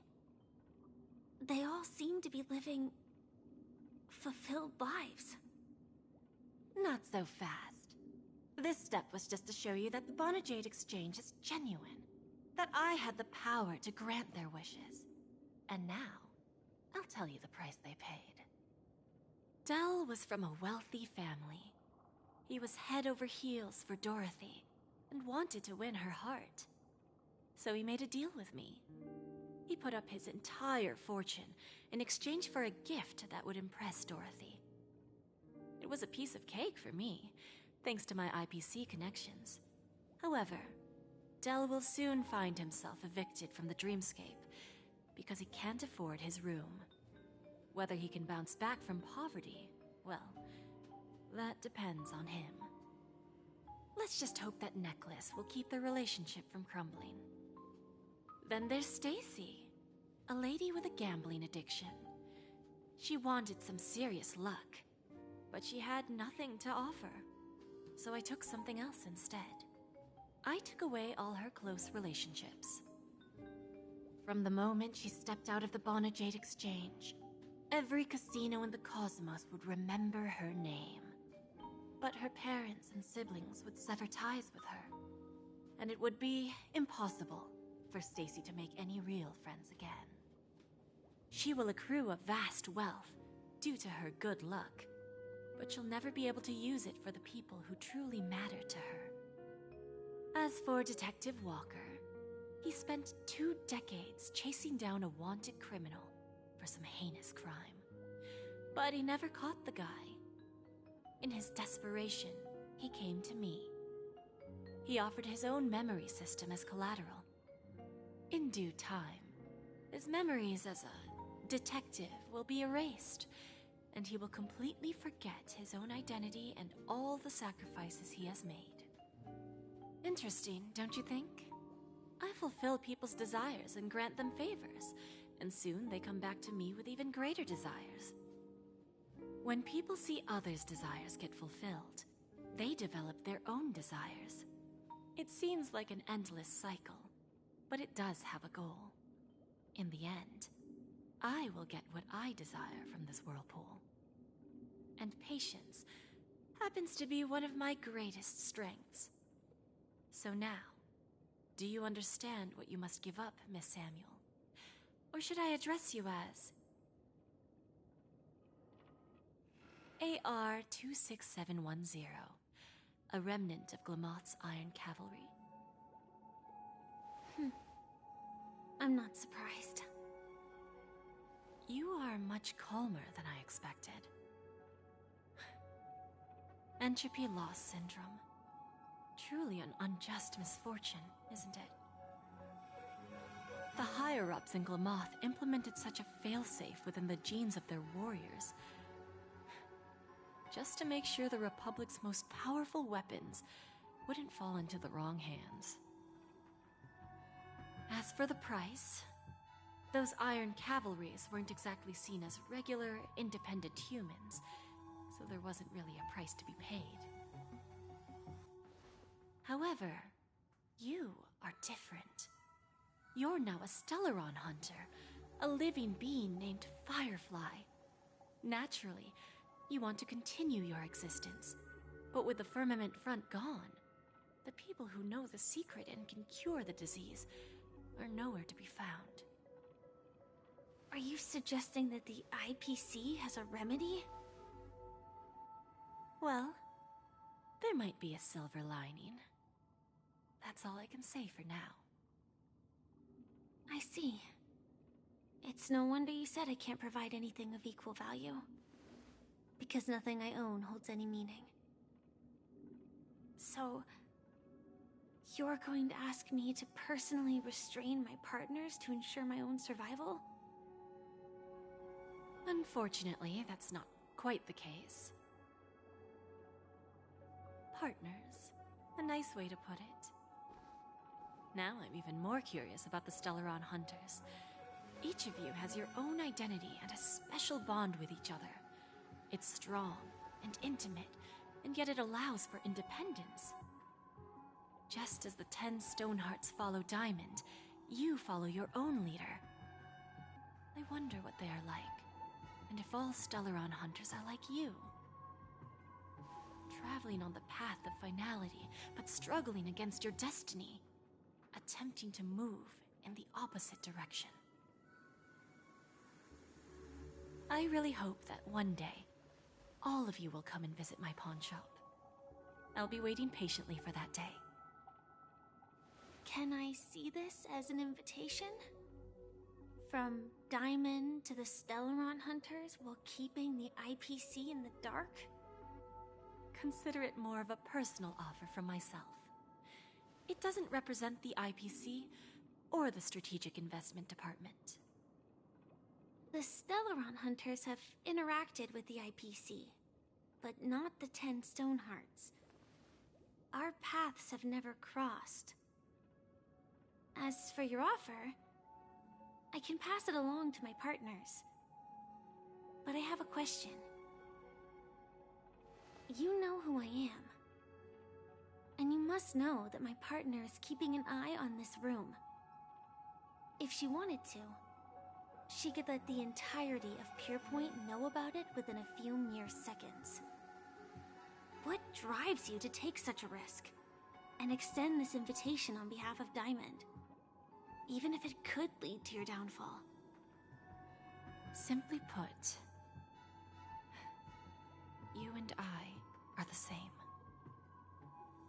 However, unlike you Stellaron hunters or the Astral Express, we band together merely to obtain what we want. Each of us has our own past and destined ends, and on this journey, we have been invited by Diamond to join him. This journey could be either brief or long, as each of us carries a void in our hearts that can only be filled from the outside. So, Diamond made us a promise. To divide the power of the Emanator of Preservation into 10 pieces, and give each of us a cornerstone to fill that void. Mortal flesh is fragile, yet my heart is unyielding like the monolith. For without this resolve, the way of preservation would fade into oblivion. So, you understand? This pledge goes beyond a mere oath. It's our collateral in exchange for opportunities, wealth, survival, and a future. And whatever we gain from it will fortify the Stonehearts in return, allowing us to achieve the great cause of the preservation when the war among the eons eventually comes.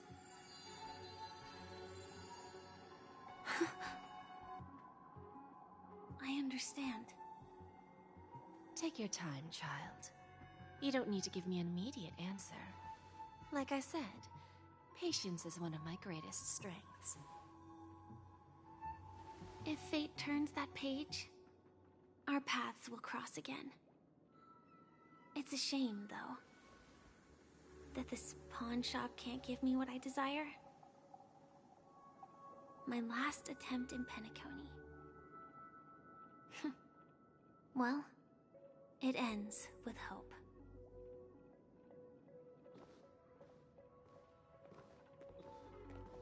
Lady Bonajade? I've come to deliver the collaterals promised.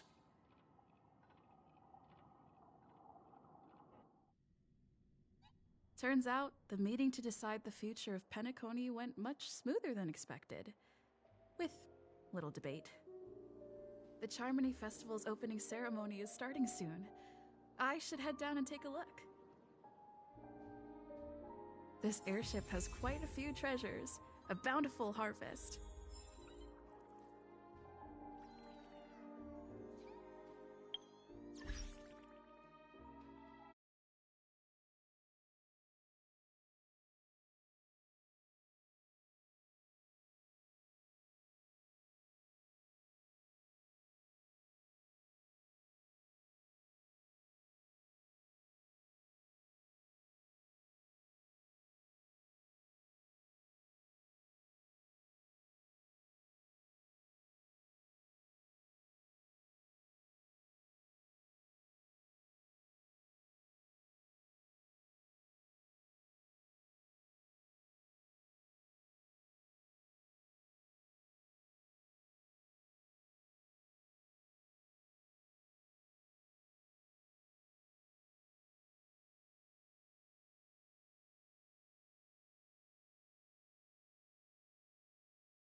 Remember, I can take you out with just one shot whenever I choose.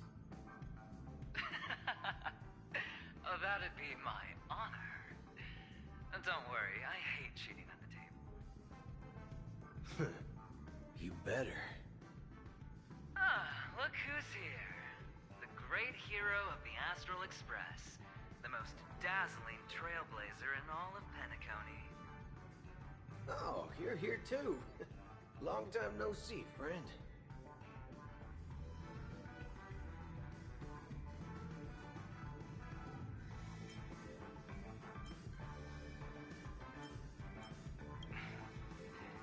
Merely a greeting of platitudes.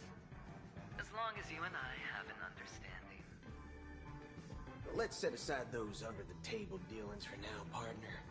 Don't want to spoil the festive mood of the Charmony Festival. Oh, I agree. Now let's congratulate Miss Trailblazer. I hear the family intends to thank the crew at the Charmony Festival. It's a real pity I can't personally be there to witness this. Well, my job was just to give the IPC an opening. Other things aside, I think I did a pretty good job at achieving this. While you were at Dreamflux Reef, we were actually close by. We wouldn't have been able to dig up so much dirty information without the help of a knowledgeable friend. But that emanator didn't pull any punches. My body couldn't hold out too long. Otherwise, this would have been settled in a much cleaner manner. No problem. Punishing the wicked and eradicating evil is a top priority. Would have been strange if we sat it out. Making an entrance like that, us Galaxy Rangers are making a comeback. Reckon you'll meet quite a few followers of the hunt on your journey. Do me a favor, pass on my regards, will ya? Forget it. I'm not one to beat around the bush. I've got a score to settle with a high-ranking executive fella named Oswaldo Schneider. And this flamboyant fella here can help me find him. The feud between the Marketing Development Department and the Strategic Investment Department is well known across the cosmos. But what I didn't expect was the involvement of the Galaxy Rangers in this feud. Looks like things are about to get spicy.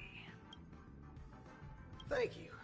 And I also hope you enjoy yourself, great hero of Penacony. I'll pass. But I do hope you guys have fun. If you don't mind, let's play a few rounds next time.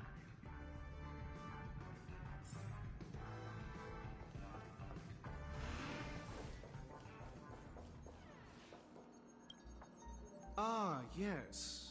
I remember you. Your performance at Herta's space station was adequate, I suppose. No wonder that gambler likes you so much.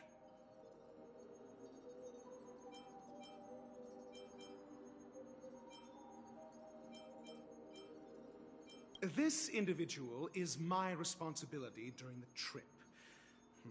Nothing more than an errand from the Office of Academic Affairs. Very well. The Charmony Festival is about to commence soon. Take advantage of this unique opportunity. The blend of work and play is essential for superior knowledge absorption. The executives of the IPC and the Guild say that we are strategic partners. Yet, from my perspective, I am invariably the teacher, and he, along with you and every other individual, is the student.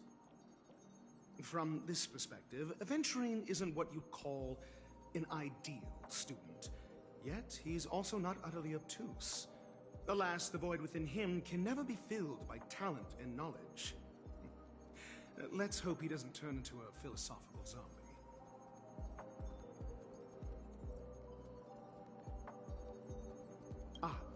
Saying such a thing merely indicates that you have not truly grasped the essence of learning. The principle of balancing work and relaxation is scientifically grounded, with the relevant proof process detailed on page 21 of the 31,467th issue of the academic journal Star Caesar. Acquiring knowledge aims to enhance living. Don't invert priorities like those dolts at the guild. Then you'll excuse me.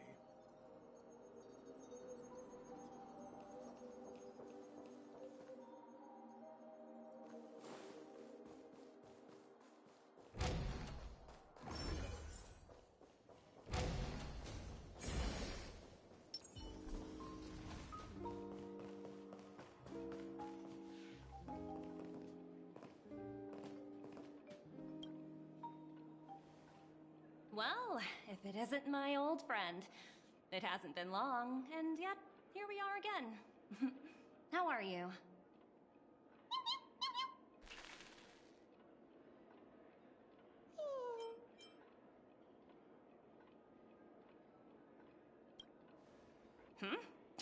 So direct. Aren't you afraid I might take you seriously? Thinking about it, though, the lives of the Nameless are so excessively exciting. I heard you guys pulled off a big stunt, cutting down the Oak family in one fell swoop. If one day you're tired and looking for a change in work environment, or you want a desk job, just contact me. Look how bustling this ship is. Not bad. Someday when I'm less tied up, I plan to host a grand party on my eco-ship, and you'll all be on the guest list.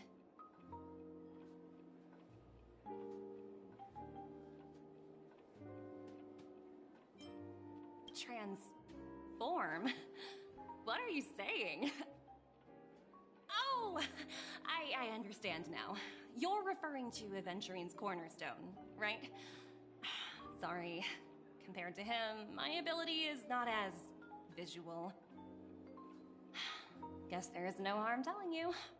The abilities of the 10 Stonehearts' cornerstones are all different. Some can even read your thoughts, grasp your desires. So, be careful. Now that I think about it, it was good that Branya got there when she did in Belobog. If she came any later, we probably wouldn't have ended up as friends.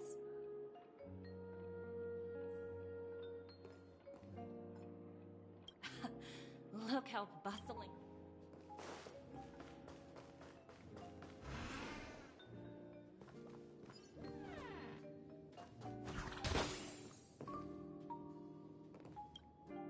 Hey there, lively lady. Welcome to the Bonajade Exchange. What should I call you? What a unique name. So, miss, what do you wish for? And what are you willing to sacrifice for it?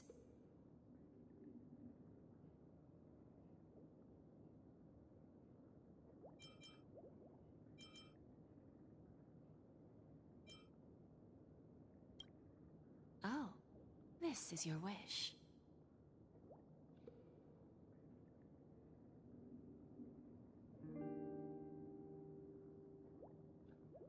Sounds simple enough.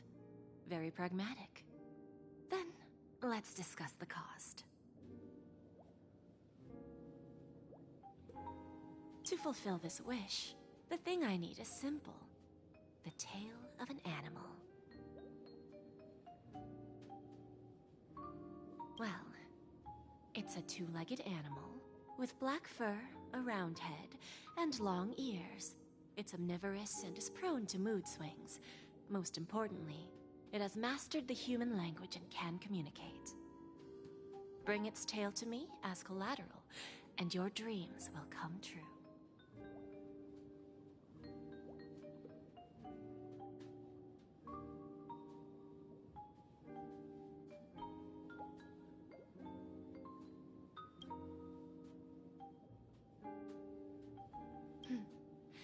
May fate bring us together again, Miss Trailblazer.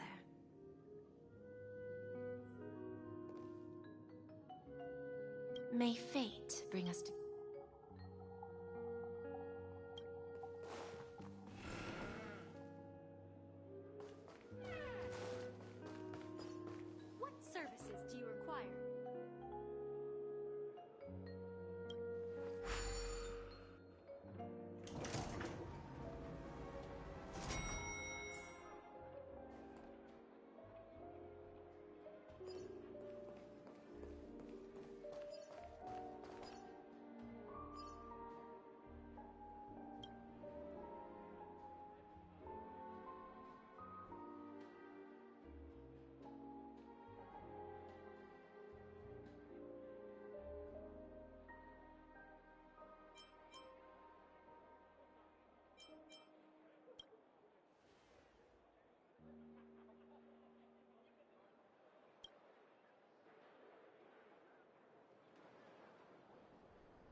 that all?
The festival hasn't started. Let's take a quick break. Hi! We meet again. Who's that? It's really you! I knew I didn't get the wrong person.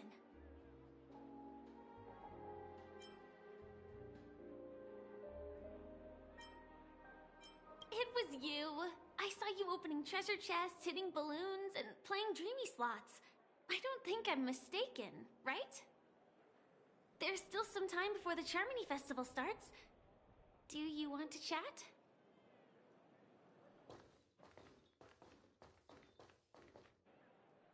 Two murder cases, a showdown with the IPC's ambassadors, the legacy of the Nameless, and a remnant of the Order who wishes to replace an Eon-created paradise with a dream.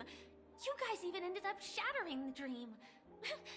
It's truly been quite a vacation. It's a good thing that you guys managed to overcome all those difficult problems. Congratulations! After the Charmony Festival's opening, will you guys be leaving again?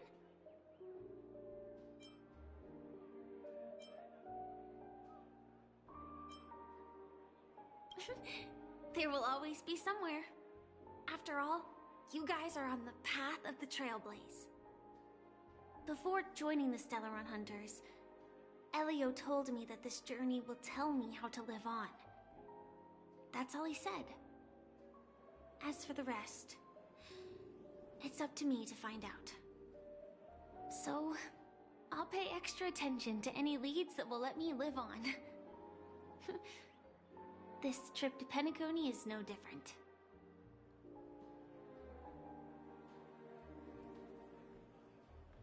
Yes, sadly I was looking in the wrong place. But I did reap some rewards.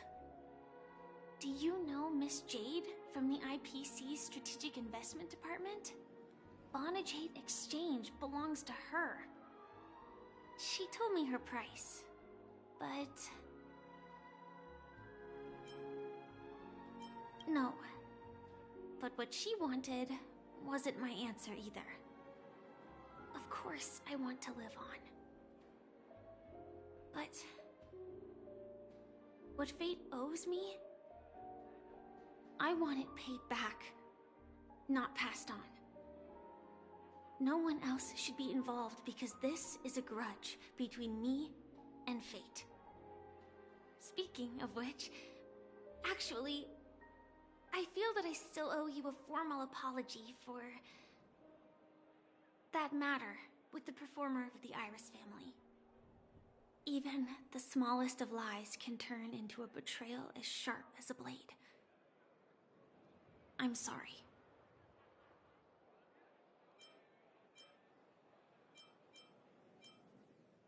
It was an emergency, so I never had the chance to formally apologize to you. And admittedly, I was the one to blame.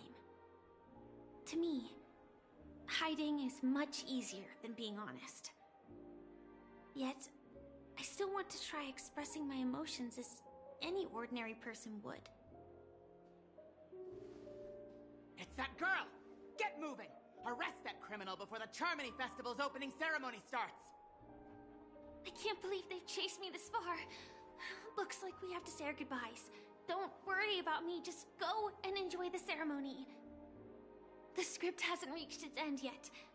We will meet again.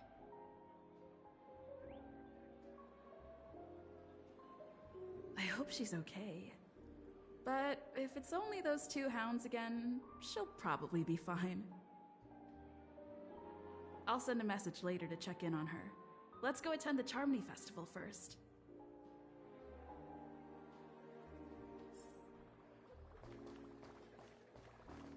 Let's take a seat here. Everything is settled. But there's still some time left. Maybe I should take a walk. Forget it. I've done enough walking around already. Let's take a seat and rest for a while.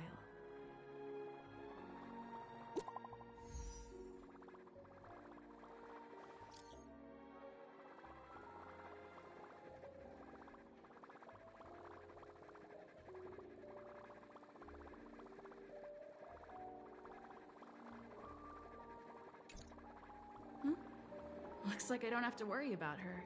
Let's wait for the opening ceremony to start.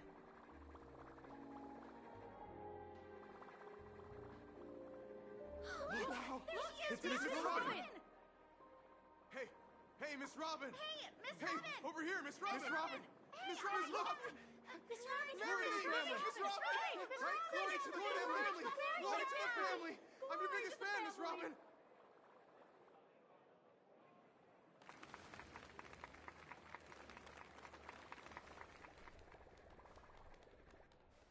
Distinguished guests, fellow family members, ladies, gentlemen, and friends from all over the cosmos. It's a pleasure to join you all in celebrating the grandest ceremony of the Amber Era, the Charmony Festival. Firstly, on behalf of the Penacony family's 5 major lineages,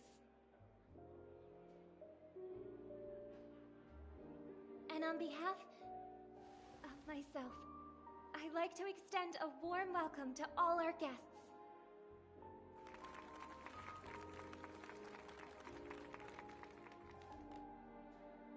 As you all may have noticed, this year's Charmony Festival is far from regular. Thanks to the efforts of everyone, this celebration is unprecedented in scale, with factions from across the cosmos in attendance. Not only that, the customary opening ceremony held at the Penacony Grand Theater has now moved to the Radiant Feldspar, the very airship you all stand upon.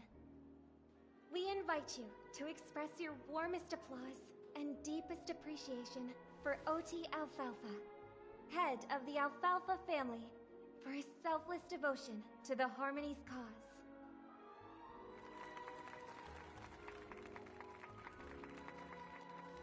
What makes this festival so uniquely significant?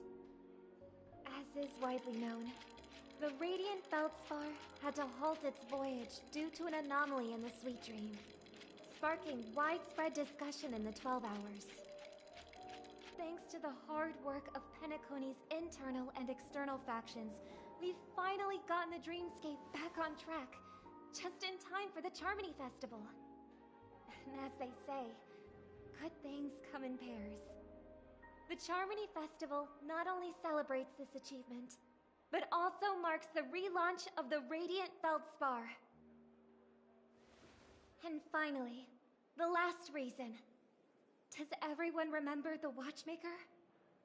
In truth, the family has poured their efforts into this festival just to commemorate this legendary luminary. The father of Penacony, Mikhail Chard Legwork, one of the legendary Nameless who laid the foundations of Penacony. In the most bewildering times of the planet of festivities, it was he who descended from the sky with his companions, who taught us through trailblazing where freedom lies. It was also they who led the vanguard in the pioneering of the Dreamscape, in exchange for what is now known as the Paradise of Harmony. It can be said that Penacony's splendid success today is deeply rooted in the trailblazing ethos the Watchmaker planted within us. Only by honoring this trailblazing spirit can we fulfill our mission and spread harmony to a broader audience. Aww, that's so nice of her. She's talking about us.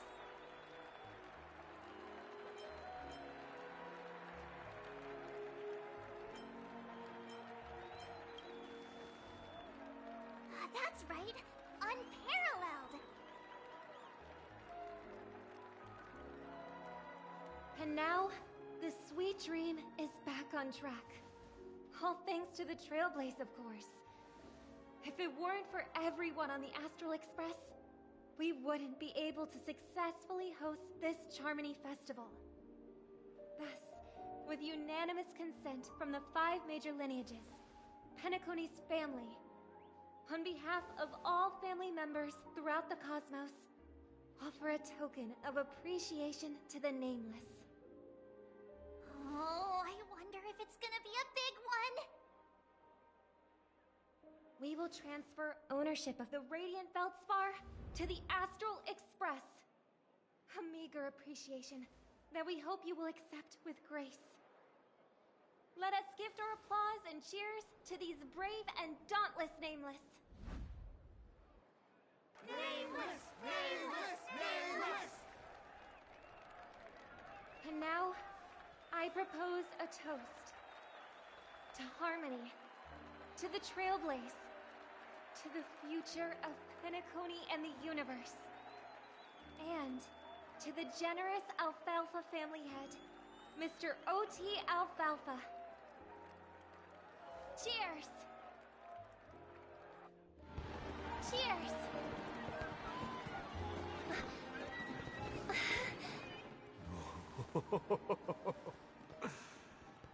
To make a decision like that. This little bird is no less capable than her brother. All's well that ends well. Right. But have you forgotten someone, my gray-haired friend? I put a bomb on this ship. You have 10 minutes to find it. Better hurry.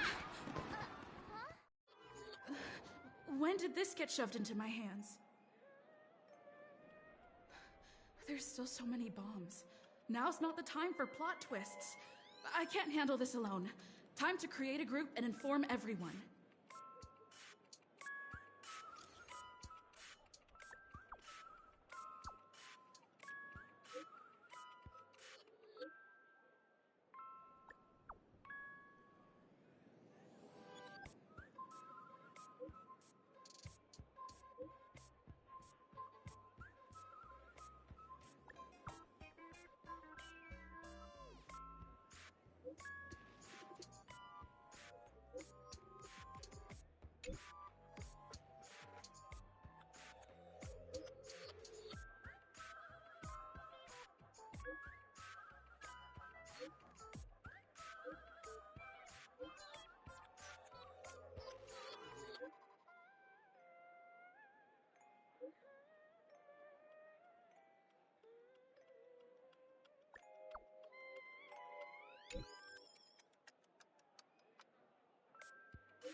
All set. Let's start following the plan.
Let the show begin.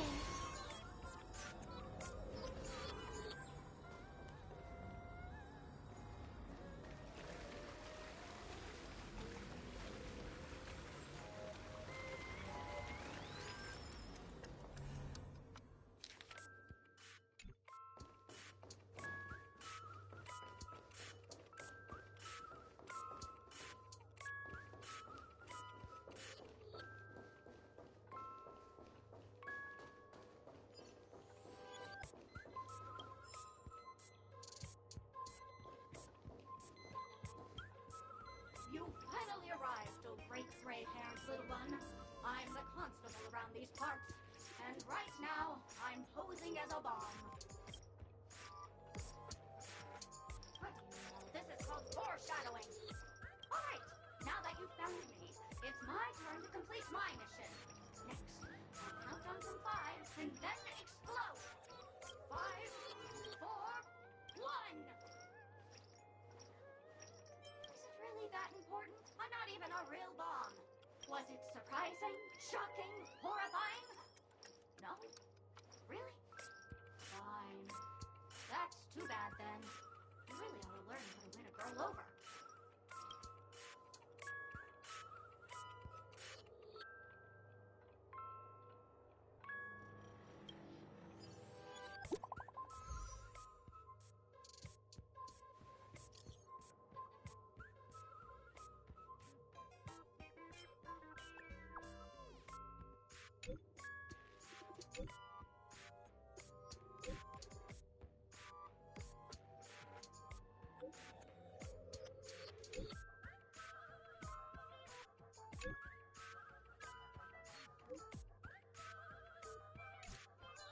At least I made some progress.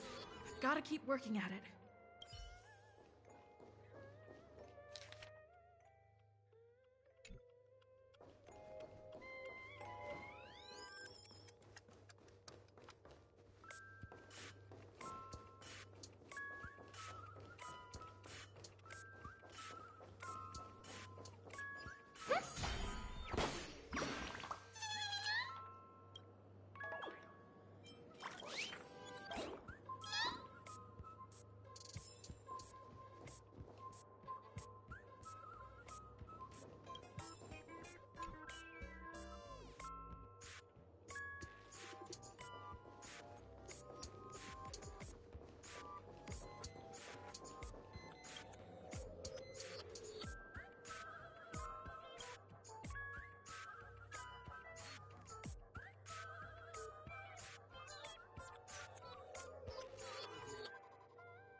Again, I am Penacony's famed detective. Got yourself into a pickle? I'm more than happy to help. But unfortunately, I'm preoccupied with a couple of unsolved cases. So, you'll have to wait your turn.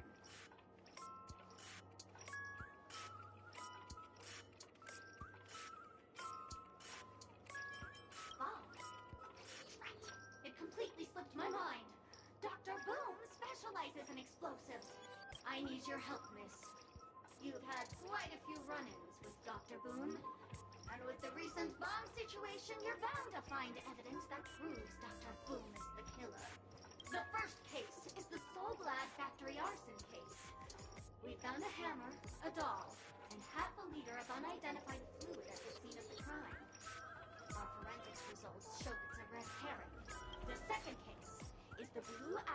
auction robbery. A gang of masked thugs broke in, stole a fragment of the Astral Express, and left behind a large hammer, a doll, and a half-dead red herring at the scene. Those are all the details. The way I see it, there must be a link between these two cases that will be the key to exposing Dr. Bloom. I trust in your deduction. Which piece of evidence do you think is the deciding one? Bing, bing! Correct answer! You're good, gray hair. Your mind is pretty sharp. Seeing as you've put in so much effort, I'll throw you a bone. The bomb's not here. This is only a prank I've craftily set up. Hurry, time's running out. You better find that real bomb quickly.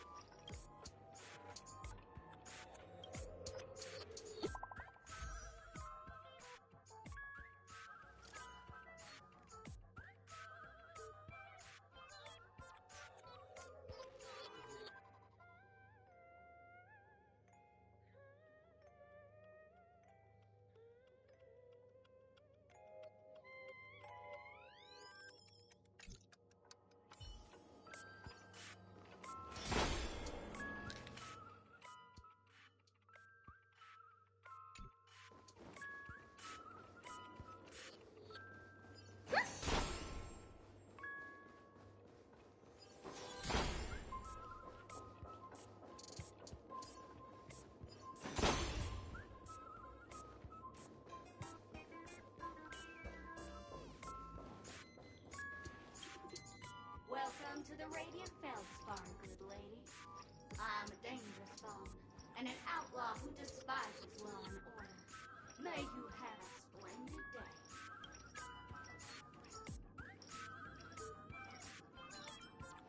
Thank you, miss.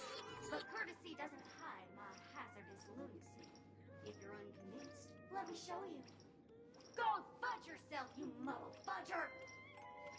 To be frank, I didn't become an outlaw because I'm a fudging bomb.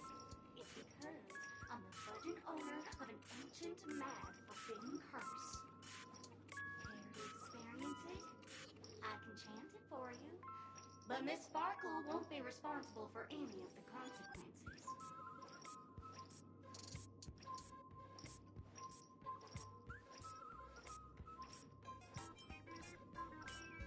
Oh, you scared, little fudgehead? It's too late, I tell you. You've already opened Pandora's box. The ritual is ready. Perk up your ears and listen closely to the most ancient rhyme of fear etched into the very fudging genes of humanity. Bloomska, boomska, little sparkles! Bloomska, boomska, little sparkles!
You can call me the director doll. I often use this name in film credits. If you didn't know, I'm the one who directed the entire farce in Penacony. As the leading lady of the show, what did you think? Feel free to share your thoughts. Well, actually, due to the current plot requirements, you're only allowed to say one line. So please try and resist the urge to share your thoughts.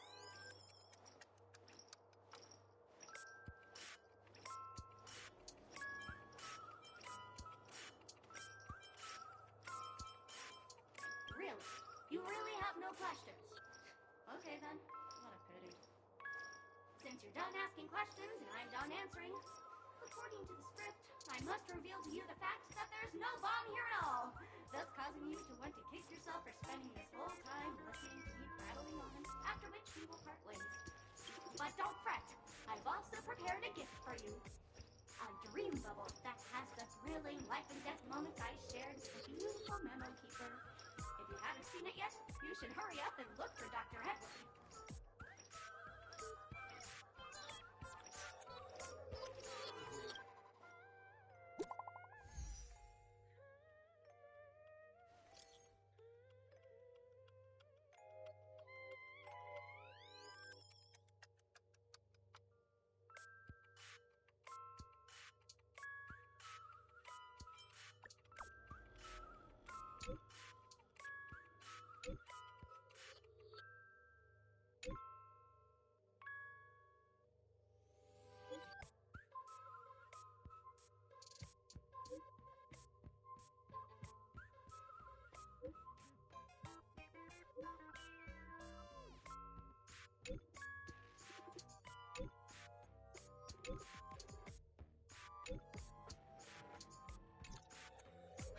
Not much time left. I hope I make it.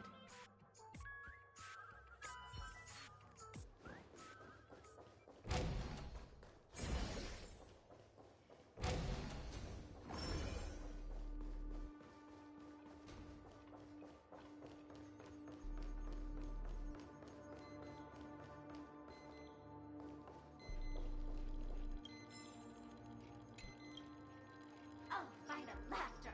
To think you've seen... Keep your shirt on. A watched pot never boils, miss. I'm on to you. This evil city has... If you wish to defeat me, you'll have to face off against the great Sparkle's dogs. Harmony and unison.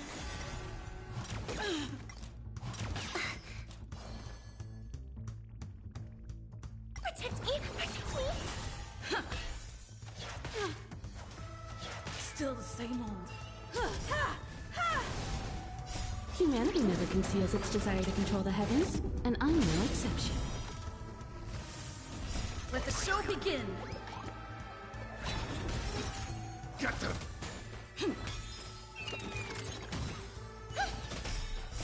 Stars echo!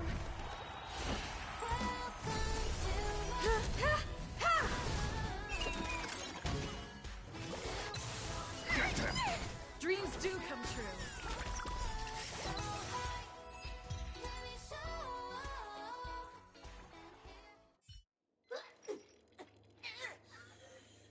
To think I was defeated by the despicable underling of Blaze and Bro. You'll never get away with this.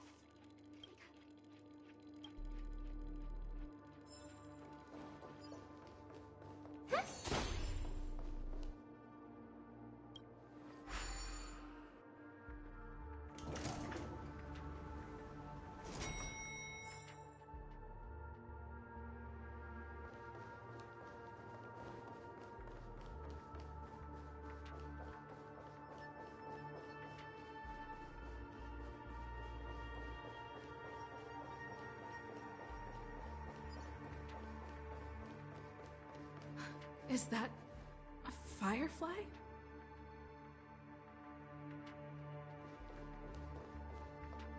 28 minutes, 46 seconds. 28 minutes, 45 seconds. You're here!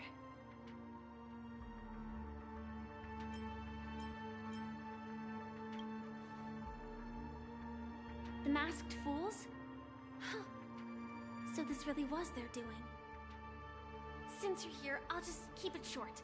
Just over half an hour ago, I received a message from an unknown sender and rushed here as soon as I could. 27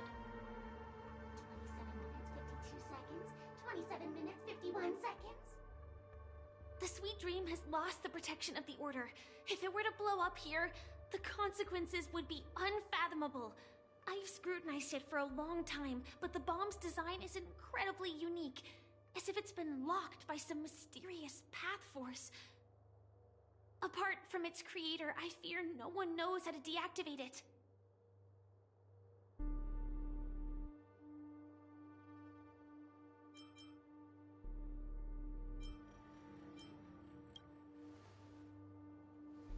It's difficult.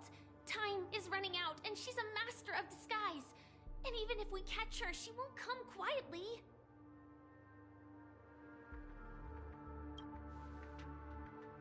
You mean the Watchmaker's guests? That's a pity. Based on my experience, I don't think any of them can turn the tide on this situation. The Memo Keeper may be able to teleport the bomb to a deserted location, but I have found a note inside the doll.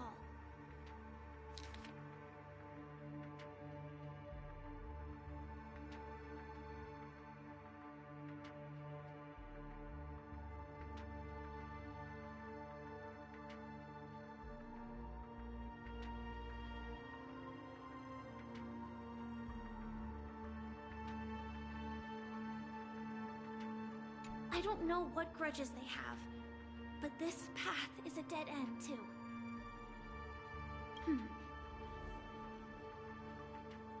Actually, there might be another way. Do you still remember? The script said that I will experience death 3 times in the Land of Dreams. I think this moment heralds the 3rd time.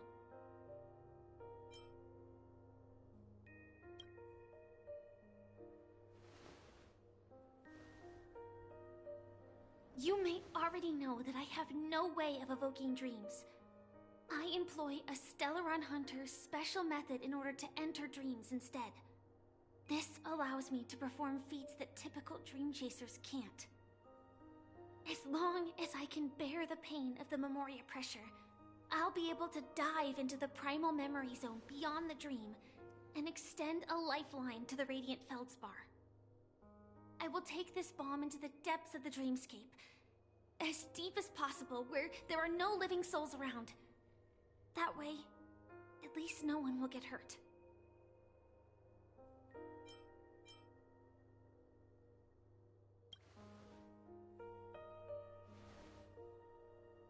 Don't worry. I believe that this Firefly armor will be enough to take me to where I need to go before the countdown ends.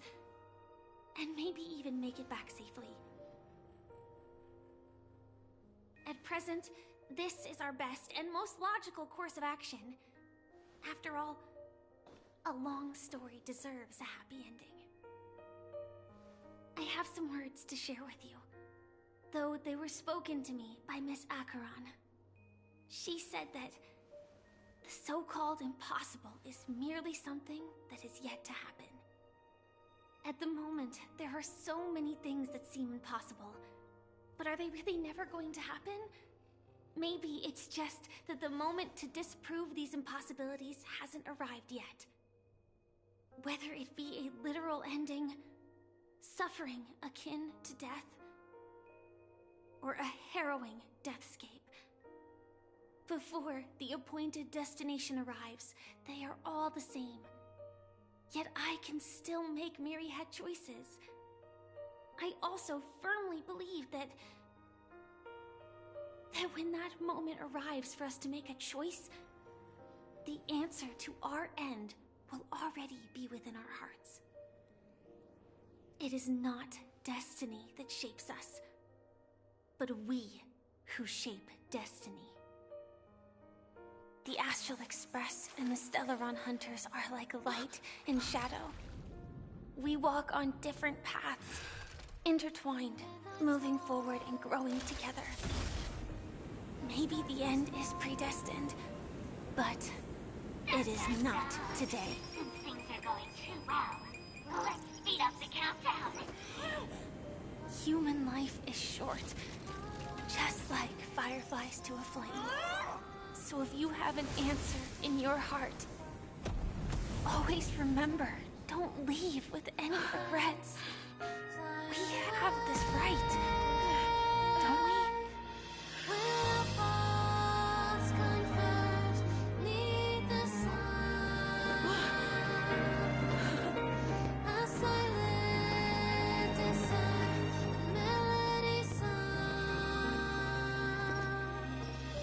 Since you care so much about other people's safety, why don't you go take a closer look?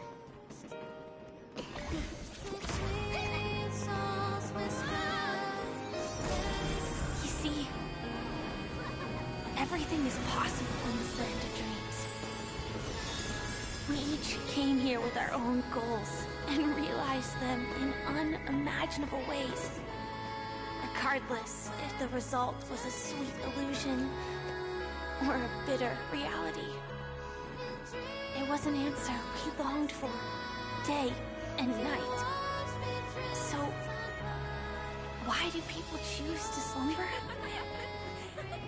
I think it's as you said. Because in the end, we will wake up from our dreams.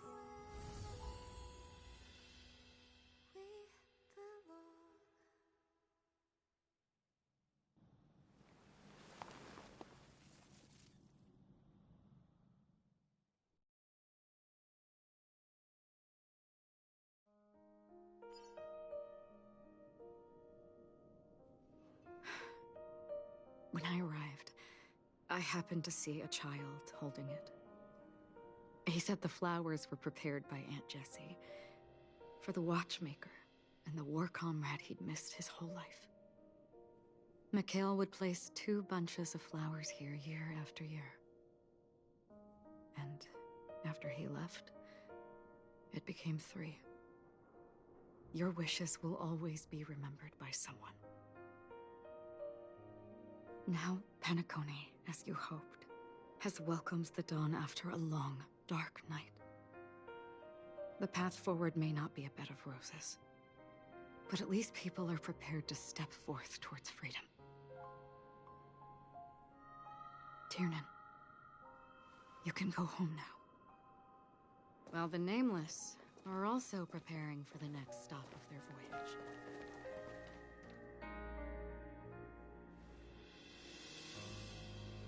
But before leaving, we still have one last thing to do.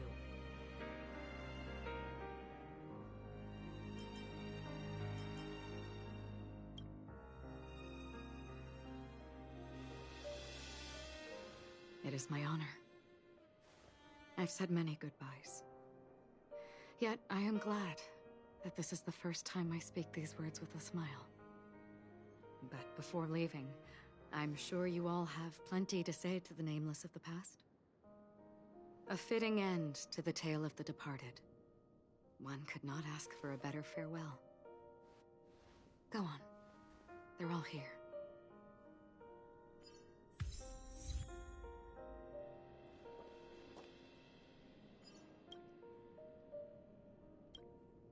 Honestly, when I heard the conductor's request, I was pretty surprised. The Nameless. Those who trailblaze, doing good deeds but never seeking recognition. After all this time, how would we even find those 3 people in such a vast place like Penacony? But it seems, in the land of the dreams, anything is indeed possible. History may not remember the names of the dead, but the stars will attest to their journeys. The first glimmer of light in the prolonged night often illuminates little, as it is fleeting in the darkness too vast. But because of this, people will remember. As long as something shines in the night sky, then when the first star falls, countless more will follow, streaking across the horizon. Brooklyn Tiernan, Rosalina J. and Estella, we raise a toast to you, trailblazers of the Silver Rail. A toast to history that no longer remains silent. The passionate and courageous pursuit, and a voyage that traverses the stars.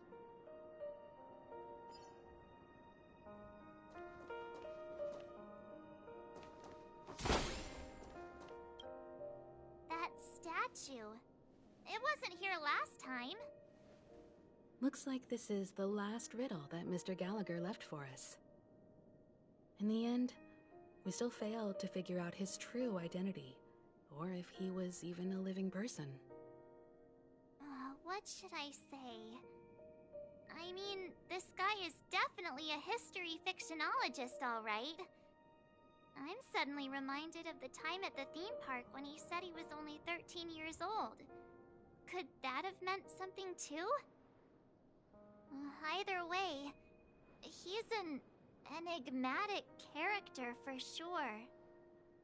At least our journey together in Penacony was real enough. And his loyalty and love for this land must have been real too, right?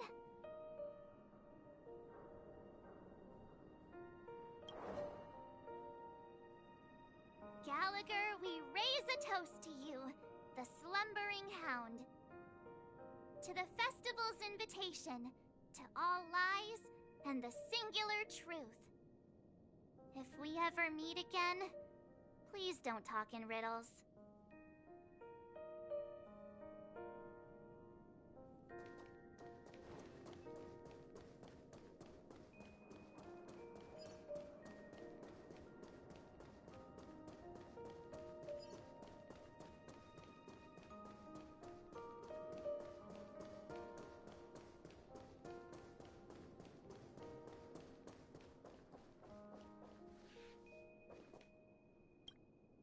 Is the Astro Express ready to depart Penacony?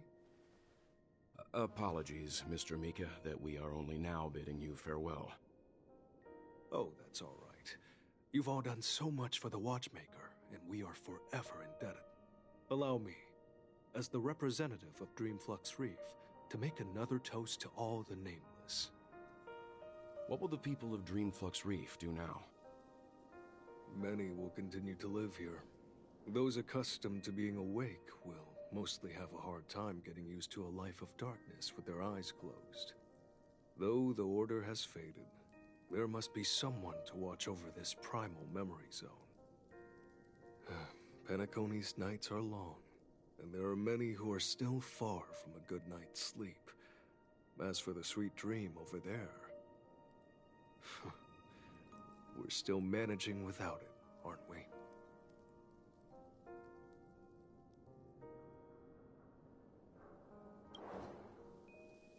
Mika and residents of Dreamflux Reef, we raise a toast to you, watchers of the long dream. To your tenacity throughout time, to each sorrowful night, and to the dawn that is finally upon us.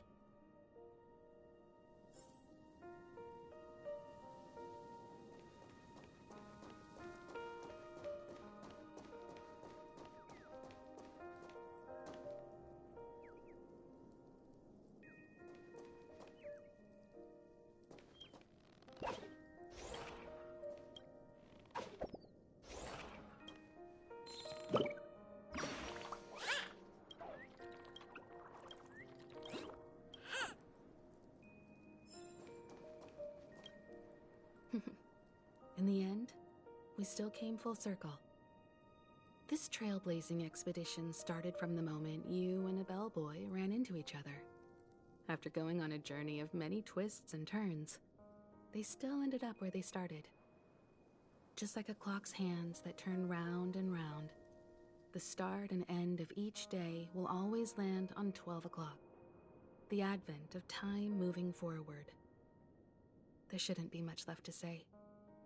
This entire adventure started because of you, and should naturally end with you. And then, a new page will be turned.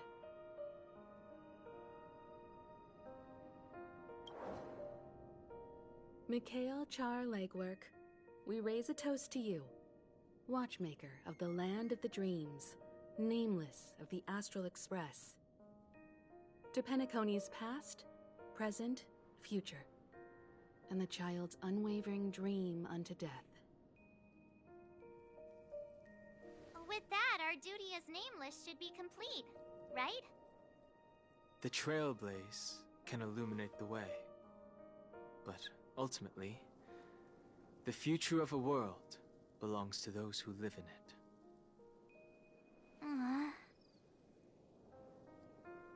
I still feel that Mr. McHale must have really wanted to witness this day himself. What's on your mind, March? Just a strange feeling. I had it a few stops ago, but it's super strong this time. Why not talk about it? Maybe everyone's thinking the same thing.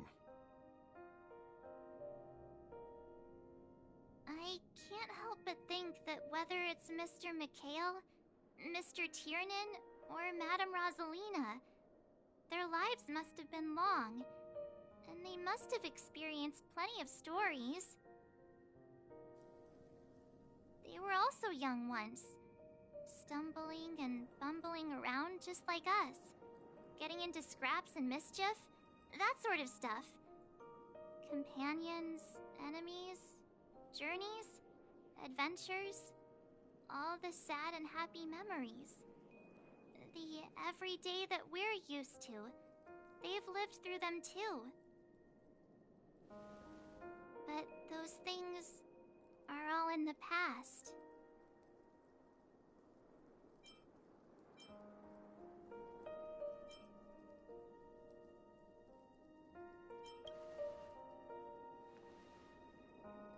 I know, but the thing that I can't get out of my mind is the present. It'll be easier to understand if I use an analogy. Like when you're reading a book. If one of its characters keeps running into obstacles and experiences an ending full of regrets, we're bound to feel a bit mixed about it, right?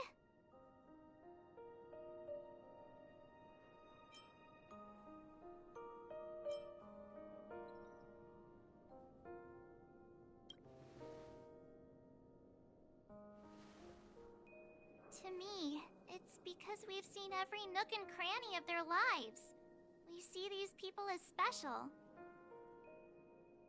So, even if there are parts of it that aren't really realistic nor logical, we still hope that their story gets a good ending when it comes.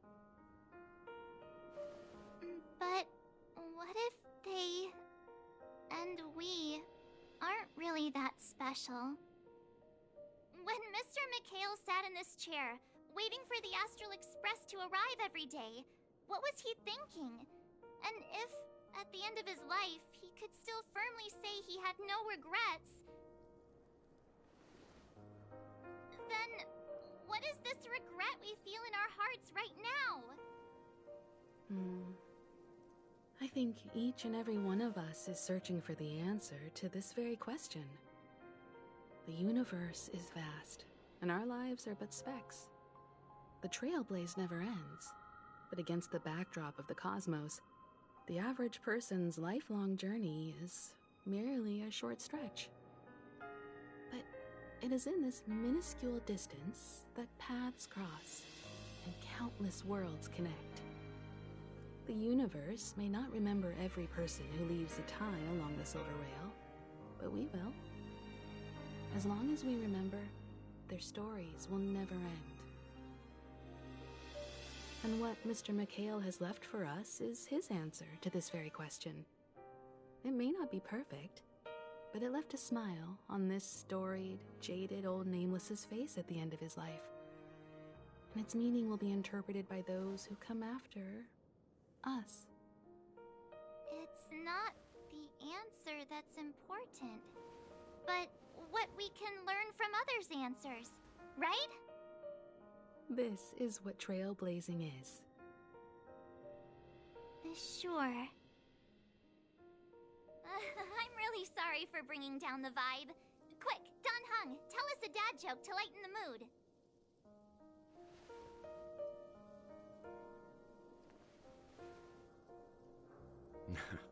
It's never a bad thing to reflect.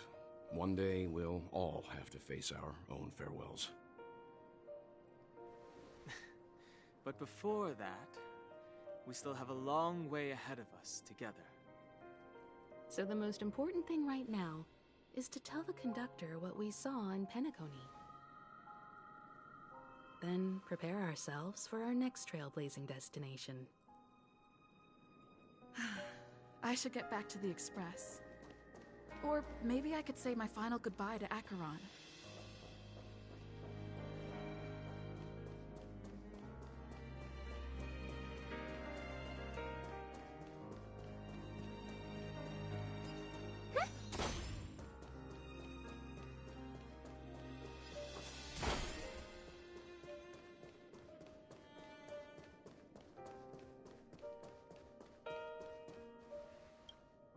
Do you still remember when we first arrived in Penacony?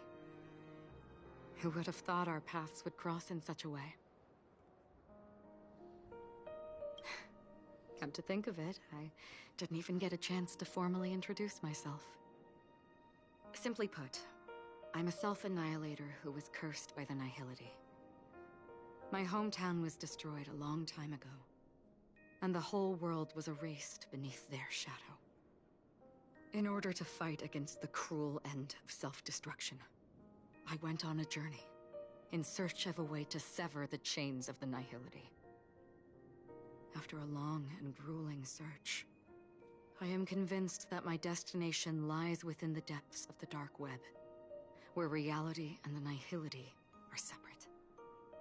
In there lurks a secret called Device 9. One day, I'll reach it.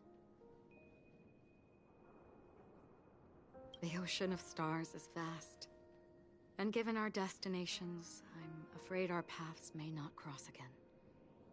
But the trailblazing expedition ahead is always full of unknowns, and my blade is sharp enough to sever fate. As long as we maintain our original resolve, I believe there will come a day where we will meet again.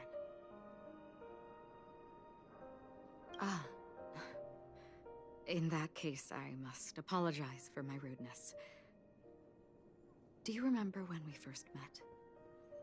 I once said you reminded me of an acquaintance. Because of the Self-Annihilator's curse, my memories are stripped away, blurring my past. And after our journey together, what I originally thought were familiar feelings were merely illusions.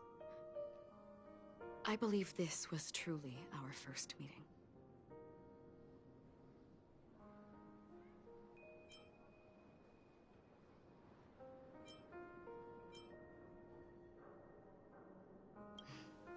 That's right. What matters more is not who I am, but what we have done together. This story will forever be etched in my heart. We both still have our own paths to walk. So let's forge ahead. Hopefully, if we meet again, it'll be beneath clear skies.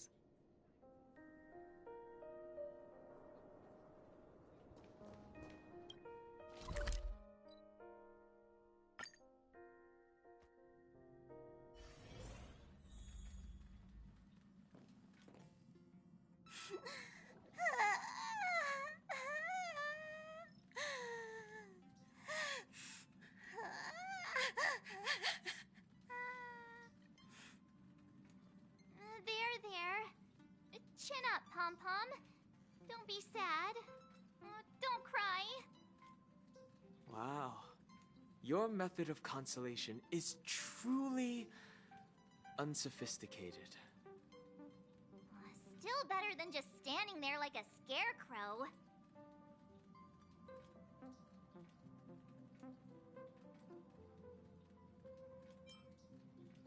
How could you say that? Don't be so mean. And while you're here, why don't you help me comfort Pom-Pom? We told Pom-Pom all about our adventure, and they suddenly started crying. I've never seen Pom-Pom so sad before. The conductor never cries. Pom-Pom is never sad. Pom-Pom is just angry. Yeah, angry. No matter where the Express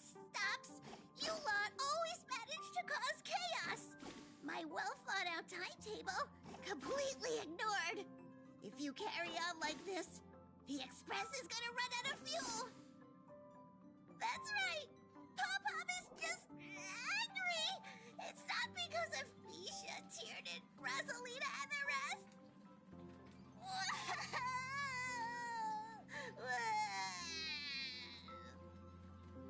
It's okay. Oh, Pom-Pom, just let it all out. Everyone, could you all take a break in the next car? Don't worry. I'll stay here with Pom-Pom. But... Let's go, March.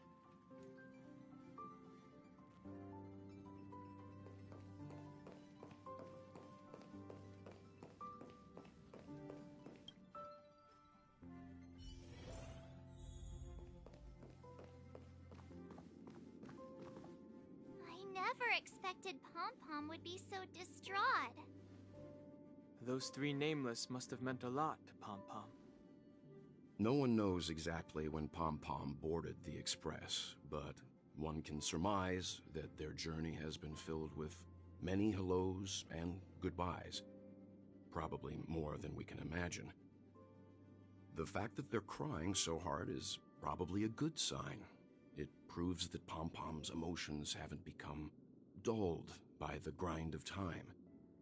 They still deeply cherish every nameless who has boarded the Express and value every journey shared with them. Leave it to Himiko. When it comes to comforting, there's no one better on the Express. Well, they were a little emotional at the time, but I'm afraid that's not out of the question. Since you joined us, the Express has stayed longer than anticipated at every stop along the way. And to ensure that everyone always makes it back on board, Pom-Pom has had no choice but to delay the warp jump schedule. I see. No wonder I can regularly hear Pom-Pom pacing anxiously up and down the corridor. Turns out Pom-Pom's been silently putting in a lot of work for us. Wow. Different from typical vehicles, the Astral Express converts every trailblaze into the energy it needs to run. Ideally, as long as trailblazing expeditions continue without interruption, the Express will receive a constant flow of energy, much like a perpetual motion machine. But, because of our previous encounters, fuel is being used up much faster than expected. We can probably only pull off 2 more warp jumps at most. Only 2 more? Isn't that super risky? I don't want to become an ice cube floating around in space again.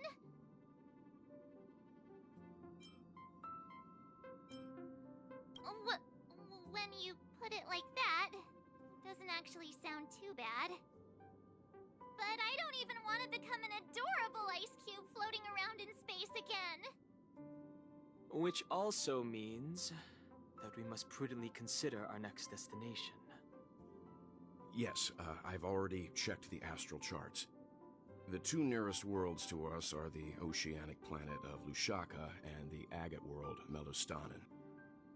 As for which one we're headed to, that still requires a vote. Or perhaps you might consider a suggestion.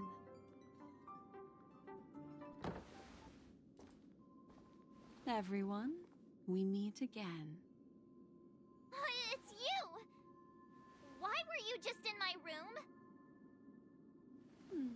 It's a very cute room, Miss March. Just like you.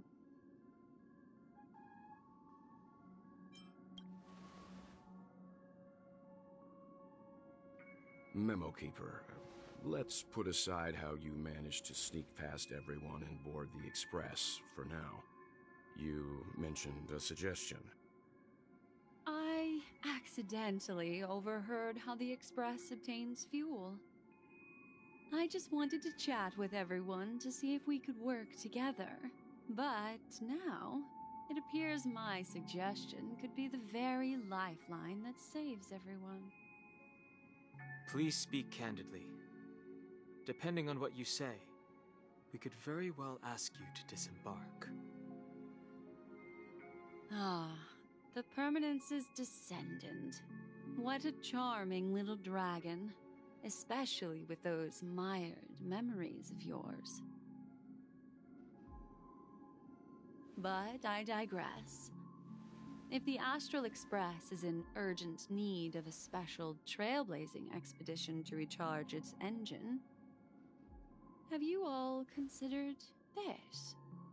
Perhaps your destination could be a world that even the renowned Akivilli never reached. Should you be able to lay down a new stretch of silver rail, the Express may never have to worry about energy ever again. Trailblazing to a world that even Akivilli has never been to? Is that possible? Continue, Memo Keeper. This destination of which you speak, what sort of world is it? A world that many across the universe don't even know exists. A world hidden away from outside observation. Its presence only revealed by the light from the mirror of the Garden of Recollection. A world fettered by 3 paths, its destiny hanging in the balance. The Eternal Land, Amphorius.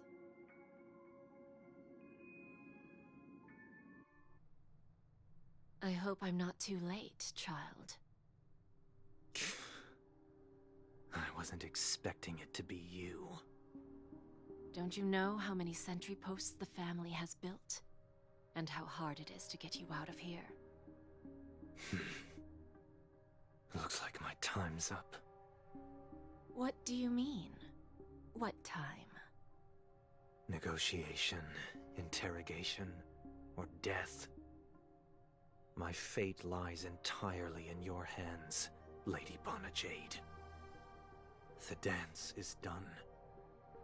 Why bother with the compassionate pretense and give someone who's about to die the chance to talk?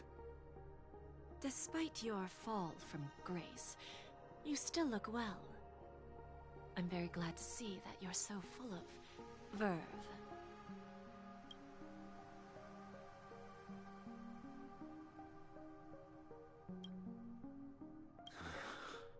Do not insult my pride with half-veiled sarcasm. Have you specially come to see me, just to sate your vile vanity? Oh, of course not. I merely came to fulfill your younger sister's wishes. To offer you a generous trade. That is, if you're willing to accept. Robin? To build a true haven where everyone can attain peace. That's the oath between you siblings, isn't it? If I told you there was still a chance to realize this vow, would you be willing to talk to me then?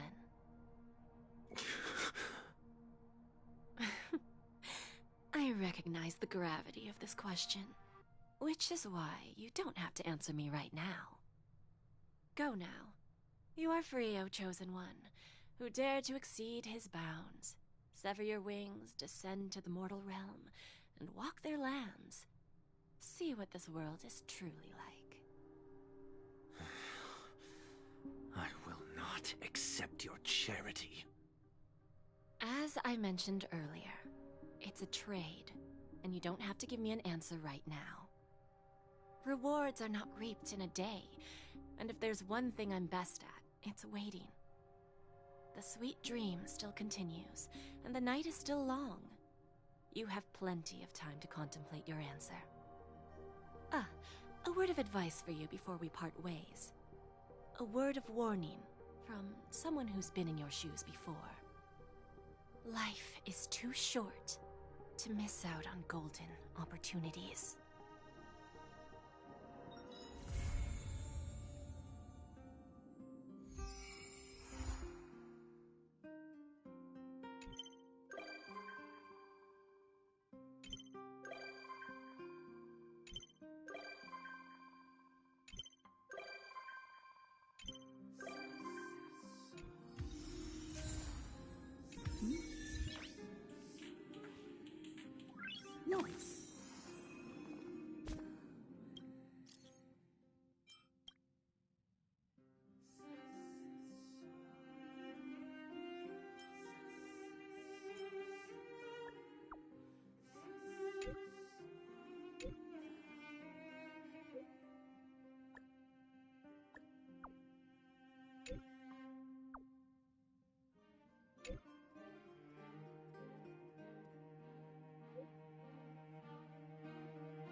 You're here, little one. I saw some memory fragments drifting outside the window, and I intend to salvage them.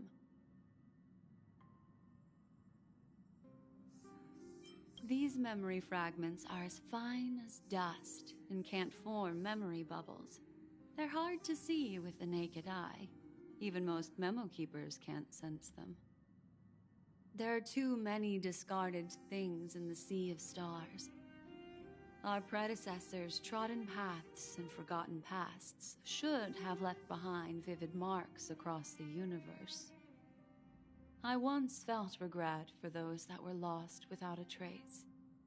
But fortunately, we were later able to sense, discover, and preserve them. I wonder what stories have been left behind in the memory fragments that we found today. Settle down. Allow me to manifest the memories from these fragments, and I'll share them with you.